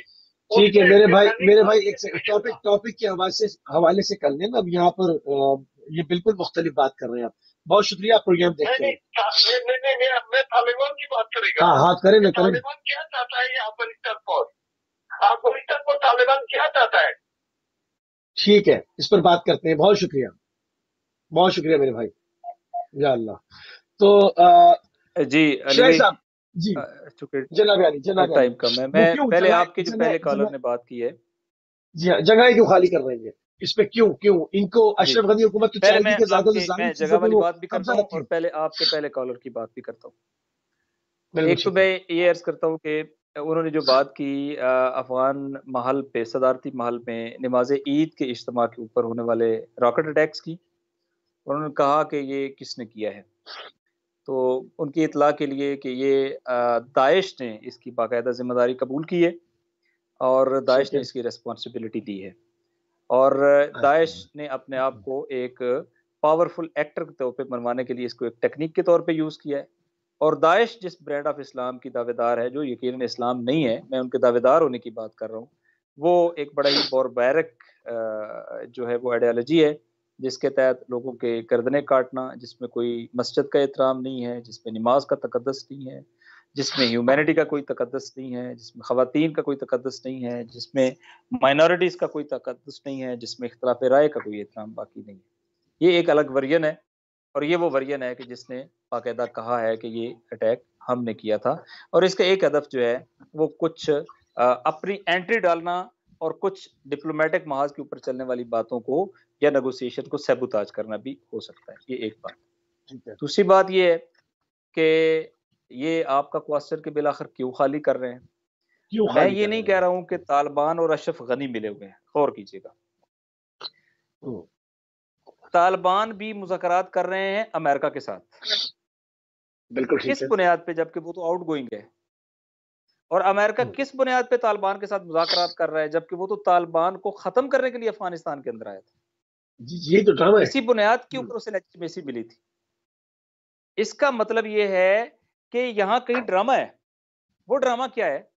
वो ड्रामा ये है कि अमेरिका तालिबान को खत्म नहीं कर रहा अभी, बल्कि इस वक्त वो सर्वाइवल दे रहा है। इसका मतलब है दोनों के दरमियान कोई अंडरस्टैंडिंग मौजूद है।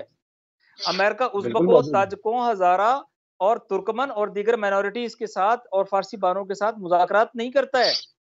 इसका मतलब है वो एक कम्युनिटी को बाकी तमाम कम्युनिटी के ऊपर मुसल्लत करके अफगानिस्तान को बड़ी सतह के अदम इस्तेकाम से दोचार करना चाहता है। ऑन द अदर साइड, इस सारे प्लान के अंदर अफगान गवर्नमेंट जो है, क्या वो इसको अपोज कर रही है? तो आप देखेंगे नहीं। वो भी जब क्राइसिस होता है तो सीधा अमेरिका में जाते हैं। वो भी जब अमेरिका मुआहदा करता है दोहा में बैठ के तो कैदियों को काबुल से आजाद किया जाता है। वो जब मुआहदा करते हैं तो उसके मुताबिक यहाँ पे जो है वो मुख्तलिफ अड्डे जो है वो खाली किए जाते हैं। इसका मतलब है किसी सतह पे वो कंसेंसस पाया जाता है। वो तालिबान और अफगान हुकूमत के दरमियान नहीं है, लेकिन दोनों के जिसके साथ चीजें मैनेज हो रही है वो अमेरिका है, या अमेरिका की पास प्रॉक्सीज है, उनके जरिए से चीजें मैनेज हो रही है। तो वहां पे एक खास तरह की अंडरस्टैंडिंग मौजूद है, और उस अंडरस्टैंडिंग के नतीजे में चीजें फिक्स मैच के तौर पे आगे बढ़ रही हैं। वरना क्वेश्चन है, हरात में एक एरिया ये टेक ओवर करें, क्यों रेजिस्ट नहीं करें? चमन बॉर्डर ये टेक ओवर करे, क्यों रेजिस्टेंस नहीं हो? किस तारीख में हुआ है कि 4 बंदे बदख्शां सूबे के अंदर जाएं और 4 बंदे जाके जो है वो पाकिस्तान उस स्ट्रेटेजिक एरिया को टेक ओवर कर लें? किस जगह पर हुआ है कि चंद लम्हों के अंदर जो है वो ताजिकिस्तान का बॉर्डर जो है वो टेक ओवर कर लिया जाए? ये नहीं होता है। ये तो उस वक़्त भी नहीं सही। हुआ जब ये शुमाली इत्तेहाद मुत्तहिद नहीं था। ये उस वक़्त भी नहीं बिल्कुल हुआ। ठीक है।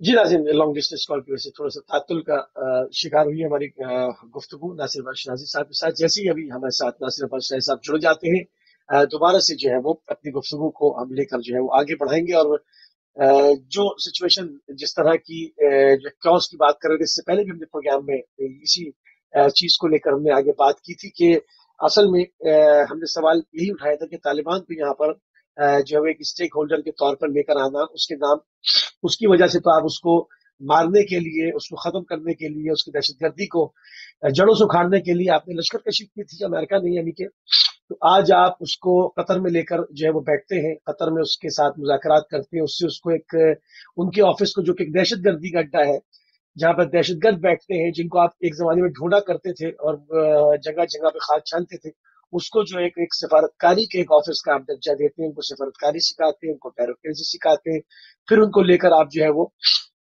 अफगानिस्तान के अंदर आते हैं।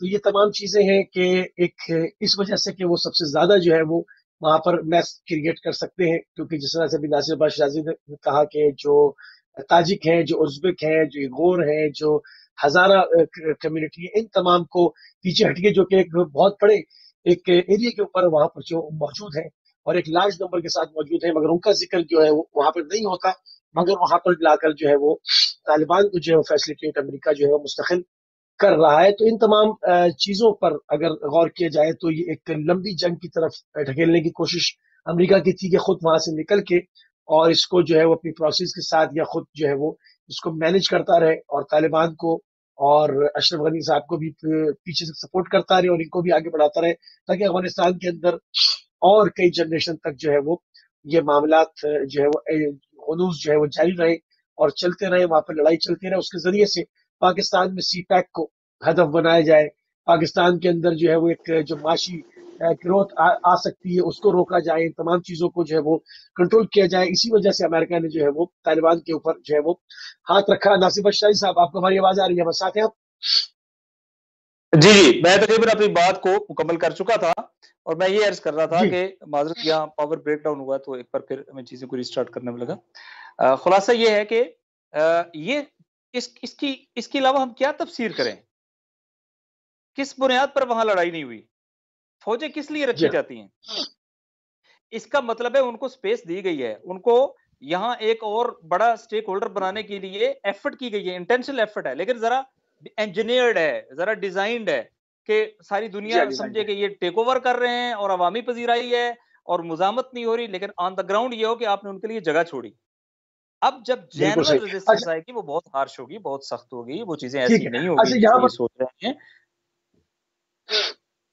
पाकिस्तान जो सीपैक को बचाना चाहता है और उसके ऊपर पूरी तवज्जो को मरकूज किए हुए है और ये अफगान सफीर का भी ये मामला ये हुआ। बहरहाल हो सकता है कि इसकी जगह पे दूसरे सफारतकारी इसको देनी हो, जिसको भी एक एहतमाल रख लेते हैं, मगर उस सीपैक को तो हदफ बनाना चाहते हैं पहले दिन से और हिंदुस्तान इसके ऊपर नजरें गाड़े बैठा है। अमेरिका भी चाहता है कहीं से भी उसको एक्सेस मिल जाए, उस सीपैक को रोके।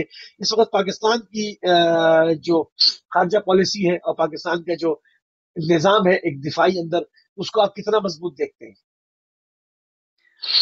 मेरे ख्याल है पाकिस्तान इतना वल्नरेबल नहीं है। पाकिस्तान के साथ चाइना खड़ा है, पाकिस्तान के साथ हम्म, इवन ईरान खड़ा है। ईरान नहीं चाहता कि कोई ऐसी यहाँ पर जो न्यू मिडल ईस्ट का प्लान था कि जिसके नतीजे में ममालिक को तोड़ना, इस्लामी हुकूमतों को तोड़ना, उसका डोमिनो इफेक्ट लेना, जैसे पहले उस तरफ से स्टार्ट किया गया था। यही असल डिज़ाइन तो यहाँ पर है कि पहले मिडल ईस्ट से स्टार्ट किया गया। इनका ख्याल ये था कि सीरिया टूटेगा तो इराक टूटेगा, इराक टूटेगा तो फिर अल्टीमेटली ईरान टूटेगा तो ज़ाहिर है जो उनके ख्याल में बलूचिस्तान टूटेगा तो अफ़गानिस्तान और पाकिस्तान दोनों टूटेंगे और अल्टीमेटली पूरा हार्ट ऑफ मुस्लिम वर्ल्ड जो है वो डिस्टेबलाइज़ भी हो जाएगा, टुकड़ों में भी बँट जाएगा और एक बहुत बड़े बहरान से दो-चार हो जाएगा। बुनियादी प्लान तो ये था। तो पहले जो स्टार्ट किया था वो मेडिटेरेनियन से स्टार्ट किया गया था। अभी स्टार्ट सेंट्रल एशियन साइड से किया गया है।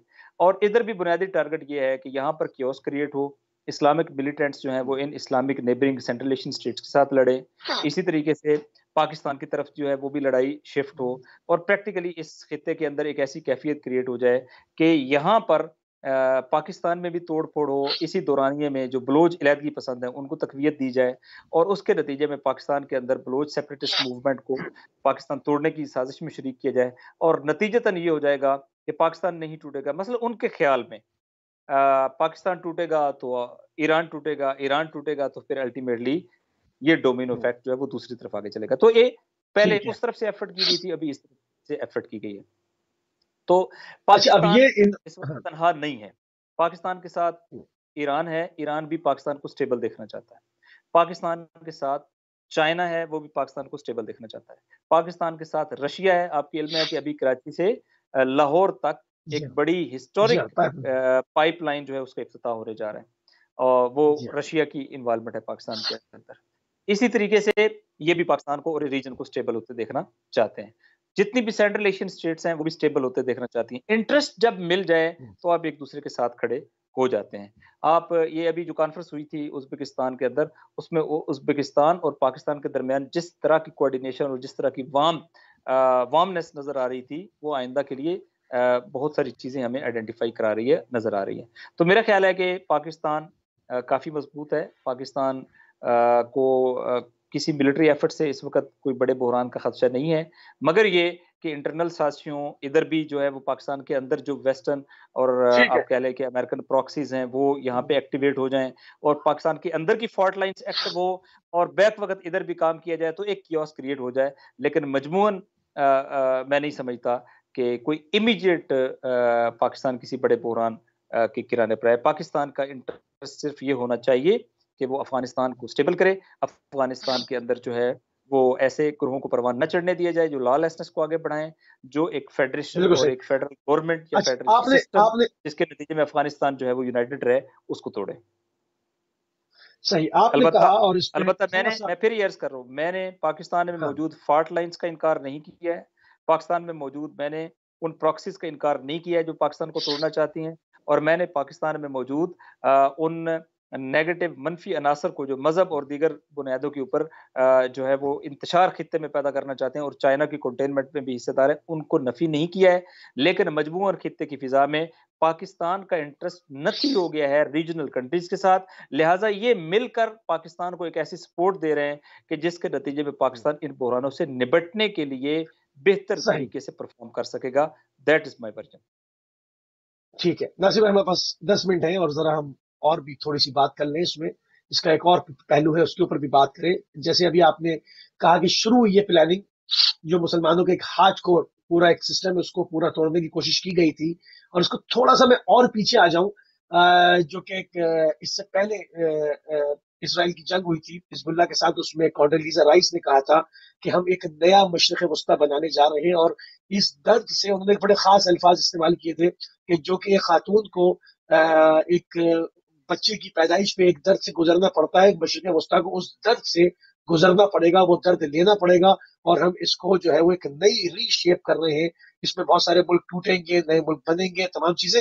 उसके बाद आप देखते हैं कि फिर शाम के अंदर जो है वो एक सऊदी अरब और तुर्की, इन्होंने एक पूरी उम्मत वो मुस्लिमा के साथ खयानत की, मुसलमानों के कमर में खंजर घोंपा, अपनी पूरी जो एक तुर्की का एक बड़ा एक सरहद शाम के साथ उसको पूरा ट्रेनिंग कैंप्स में तब्दील किया।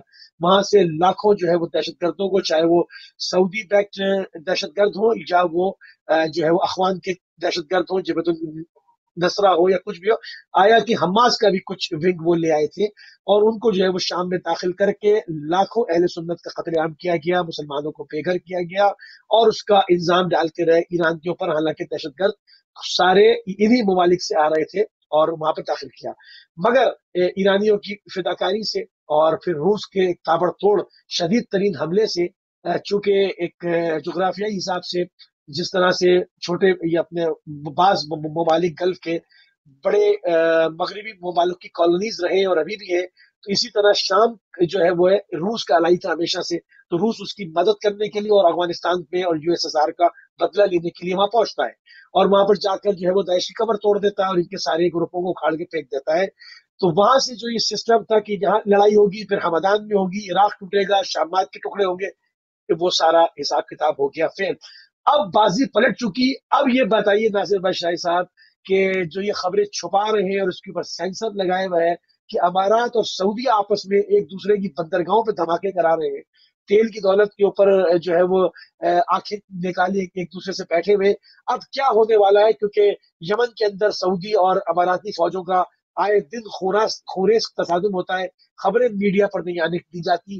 अब बाकायदा दोनों स्टेट एक दूसरे के आमने सामने आके खड़े हो गए। तो अब उस ब्लॉक से जो लड़ने के लिए इत्तेहाद थे ईरान के साथ और जो है वो शाम के साथ, वो तो क्या सेकेंडरी लेवल के ऊपर अब आपस में जो है वो तलवार चल गई यहाँ। अभी इसका कैसे का क्या फ्यूचर देखते हैं आप? देखिए, ये आपस में तलवार पहले भी चल रही थी, लेकिन मुश्तरका मफाद ने इस तलवार को थोड़ी देर के लिए भुला दिया था। और वो मुश्तरका मफाद ये था कि ईरान मुश्तरका एनिमी है और हमें उसको मुश्तरका तौर पे कंटेन करना है। अमेरिका मुश्तरका हमारा बड़ा है और अमेरिका के इंटरेस्ट को हमने आगे बढ़ाना है। ये वो फर्जिया था जिसकी बुनियाद पे इनके दरमियान एक यूनिटी थी। और चूंकि ये मटेरियलिस्टिक वर्ल्ड है, ये आइडियोलॉजी की बुनियाद पे नहीं खड़े, लिहाजा इनके दरमियान शदीद डिफरेंसेस पहले भी थे, ओवरकम हुए थे, लेकिन अब वो दोबारा बड़ी शिद्दत के साथ सामने आने लग पड़े। एक मसला है सऊदी एटीट्यूड का। सऊदी एटीट्यूड ये होता है कि वो एक ऐसी डोमिनेंस चाहता है जो अनक्वेश्चन ओबीडियंस हो, यानी जिसमें आपके पास क्वेश्चन करने का इख्तियार नहीं हो, जो दो बराबर की बुनियाद के ऊपर भाईचारे की बुनियाद पे और या अखुवत की बुनियाद पे ताल्लुकात होते हैं। ये बरादराना ताल्लुकात नहीं है, बल्कि ये जिसके साथ भी वो चलता है वो बुनियादी तौर पे गुलाम और आका वाला अंदाज इख्तियार करता है। लिहाजा आपने देखा कि कतर के साथ उनके डिफरेंसेस आते हैं, फिर कतर का क्या हाल होता है और किस तरीके से उसका बाइकाट किया जाता है। और यही मसला जब यूएई के साथ हुआ और ओपेक के इजलास के अंदर यूएई ने प्राइसेस के हवाले से जो सऊदी फार्मूला है उसको अडॉप्ट करने से इनकार किया, तो न सिर्फ ये कि वहां पर हॉर्श सेंटेंसेस का एक्सचेंज हुआ है, बल्कि उसके फौरन बाद सऊदी अरब ने जो स्टेप्स उठाए उसमें उन्होंने कंपनियों के ऊपर पाबंदियां लगा दी और उनको कहा कि आपको अपने हेड ऑफिस जो है वो सऊदी अरब में शिफ्ट करने पड़ेंगे। ये अगेन यूएई के इंटरेस्ट के ऊपर, जिसका काम ही बुनियादी तौर पे उन्हीं कंपनीज के साथ एयरलाइन चलता है। एयरलाइन सऊदी एयरलाइन भी लेकर आ इसी रहे तरह हैं एमिरेट्स को उन्होंने जी, एमिरेट खड़ा एयरलाइन करने के के लिए। मुकाबले में सऊदी अरब की अपनी एयरलाइन लाने का ऐलान किया। और सऊदी अरब की फिजाई हदूद को, यूएई आपको पता है एक टाइनी स्टेट है और सऊदी अरब एक बहुत बड़ा जियोग्राफिकल एरिया है, और उन्होंने इसकी हदूद को एमिरेट के लिए बंद करने का ऐलान कर दिया। इसके नतीजे में जो कभी कतर पे गुजर चुकी हुई थी, कतर एयरलाइन पे, उससे कई गुना ज्यादा बड़ा बहरान जो है इस वक्त एमिरेट को है, चूंकि इस फजाई हदूद को अवॉइड करने के लिए उसको लाखों डॉलर का सरमायाकारी जो है वो करनी पड़ेगी और उनकी जो प्रॉफिटेबिलिटी है वो बहुत श्रिंक हो जाएगी। इसके अलावा उनके ये इख्तलाफात जो यमन के अंदर है, आपको पता है कि यमन में जो सेपरेटिस्ट मूवमेंट है उस मूवमेंट को यूएई सपोर्ट करता ये है। तो खत्म और तो करने जो बशार असद को आए थे, खत्म तो करने बशार असद को आए थे, ये आपस में क्या उलझ पड़े, हाँ, इसकी क्या वजह? और ये देखे हाँ ना, बशार अल असद के साथ भी सबसे पहले सफारत खाना किसने खोला है? यूएई ने खोला है। यूएई अपना जी हाँ, सफारत खाना खोल चुका है। उसने जी इनकी, जी हाँ। यानी इनके साथ मिलके जब देखा कि भाई मामला हल नहीं होता, तो उसने अपने तौर पे तो मैनेजमेंट कर ली। तो ये चीजें एमबीएस जो एक पर्सन भी है और इस वक्त एक हुक्मरान भी है, तो ये उसके एटीट्यूड के साथ ये चीजें सिंक नहीं होती हैं। लिहाजा वो शदीद किस्म का रद्द-ए-अमल आया और उस रद्द-ए-अमल ने मुस्लिम वर्ल्ड को शेक अप कर दिया। और मेरा ख्याल है कि ये एक अच्छी बात ये हुई है कि सऊदीज का ये चेहरा भी इस वक्त पूरी दुनिया के सामने नजर आ गया है कि ये किसी के परमानेंट दोस्त नहीं है, इनकी दोस्ती नजरियाती बुनियाद पे नहीं है, खालिस्तन मटेरियलिस्टिक है। और आप इनका कभी भी ऐसा फ्रेंड नहीं हो सकते कि जो लॉन्ग लास्टिंग हो, बल्कि जैसे ही आपका मफाद जो है वो कॉन्ट्रोडिक्ट करेगा, उसके बाद आपके लिए इस मुल्क की अहमियत मिनट्स के अंदर खत्म हो जाएगी। ये वो चीज है कि जो उन्होंने वहां पे करके दिखाई है।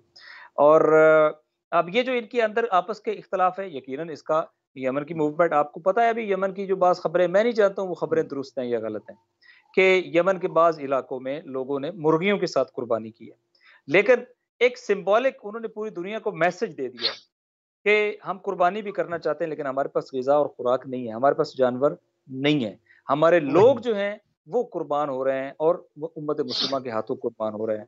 और मुसलमान अलायंस के हाथों कुर्बान हो रहे हैं। मेरा ख्याल है कि ये बहुत बड़ी मजलूमी है जो उन्होंने बयान कर दी है, बहुत बड़ी जंग है जो उन्होंने लड़ ली है, लेकिन उन्होंने अपनी जियोग्राफी और ऑन ग्राउंड उन्होंने कोई मिलिट्री एडवेंचर कामयाब होने नहीं दिया है। इसमें भी इन दोनों के बाहमी इख्तलाफात का बड़ा अमल दखल है। तो मेरा ख्याल है कि जीसीसी जो है ये बदतरीन बहरान से दो चार हो चुकी है और जीसीसी के दो ही बड़े कमांडर रह गए थे। एक ये भी बिल्कुल, अलबत्ता सिर्फ एक खलीफा मिनट के रह गया। ये भी खलीफा के सिर्फ उम्मीदवार हैं। ये भी आप ज़हन में रखें हाँ, कि यूएई भी एक खास खिलाफत का दावेदार है और उनका बाकायदा तौर पे एक डिक्लेयर्ड इंटरेस्ट है इस लिहाज से। तो ये बाज़ नाम-नहाद खलीफा। खुलफा के आपस में इख्तिलाफात हाँ, हैं इस हाँ। वक़्त गल्फ जी, कंट्रीज़ के जी, अंदर, जी। तो इसको भी आपको हर तरफ अंडरस्टैंड खलीफा करने की बनना ज़रूरत चाह है। रहे हैं। जी, जी, जी, जी। अच्छा, तो एक आखिरी सवाल ये हंडिया ये बीत कहा चुराई के जाता है फूट कि ये चुकी है, मास्टरमाइंड मज़ीद है। फूट रही है। ये कहा जाता है ये मास्टरमाइंड है। यूएई वाले जो है मास्टरमाइंड है और एमबीएस के लिए फ्यूचर में खतरनाक साबित होंगे, उसको हाँ, ट्रैक कर जिस लेंगे। तरीके से हम एक इसमें टर्म कितनी यूज़ हकीकत है? करते थे ना कि सेहूनिज़्म मसीही, यानी टर्म का मतलब ये होता था कि अमेरिका को बुनियादी तौर पे एक सेहूनी लॉबी जो है वो गवर्न करती है। तो वो अगरचे माइनॉरिटी है, लेकिन डिसीजन मेकर के ऊपर वो डोमिनेंस उसकी ज़्यादा है। बस ये कह सकते थे कि ठीक है। इधर शार्पनेस जो है वो यूएई की ज़्यादा बयान की जाती थी केएसए के मैटर्स के ऊपर और मेरा ख्याल है कि केएसए के जो नए एम्बिशियस रूलर हैं, उन्होंने इस चीज़ को समझा है और इसको रिस्पॉन्ड किया है। न्यूयॉर्क सिटी बनाने का, एक मॉडरेट मुल्क बनाने का, मुल्क को जी इंडस्ट्रियल हाँ। हब बनाने का एक ख्वाब वो देखना शुरू कर चुके हैं। अल्टीमेटली इस ख्वाब का जो पहला टारगेट या जिसको सबसे पहले जिसको इस ख्वाब के नतीजे में नुकसान उठाना पड़ेगा, वो वो इमीडिएटली यूएई है। के यूएई होगा, क्योंकि यूएई की इकोनॉमी जो है वो सफ़र करेगी, यूएई चलती की इस पे। इंडस्ट्री सफ़र ठीक है, करेगी, यूएई का टाइम कॉर्पोरेट खत्म सेक्टर हो जो गया। है वो सफर करेगा। बहुत शुक्रगुजार है नासिर शाही साहब और इंशाल्लाह परवरदिगार की जी, जिंदगी रही आपका तो आने वाले आपकी दिनों में जो भी बहुत शुक्रिया। तेजी के साथ तब्दीली हो रही है, रुदमा हो रही है, उनके ऊपर जो है वो एक आपके साथ लाइव जो है फिर बात होगी इंशाल्लाह। हम इंतहाई मशकूर और ममनून है नासिर अब्बास शहजी साहब की कि आप हमेशा जो है वो हमारे प्रोग्राम में जो है वो एक बात चीजें ब्रेक भी करते हैं, खबरों को अपडेट करते हैं और जो सही बिल्कुल सही खबर के अंदर एक खबर होती है उसका जौहर निकाल के जिसको कहा जाए वो आपके सामने पेश करते हैं। जो भी तेजी के साथ तब्दील होती है सूरत हाल है नाज़रीन, उसको हमने आपके सामने अपडेट किया। आने वाले अय्याम में सिलसिले को इंशाल्लाह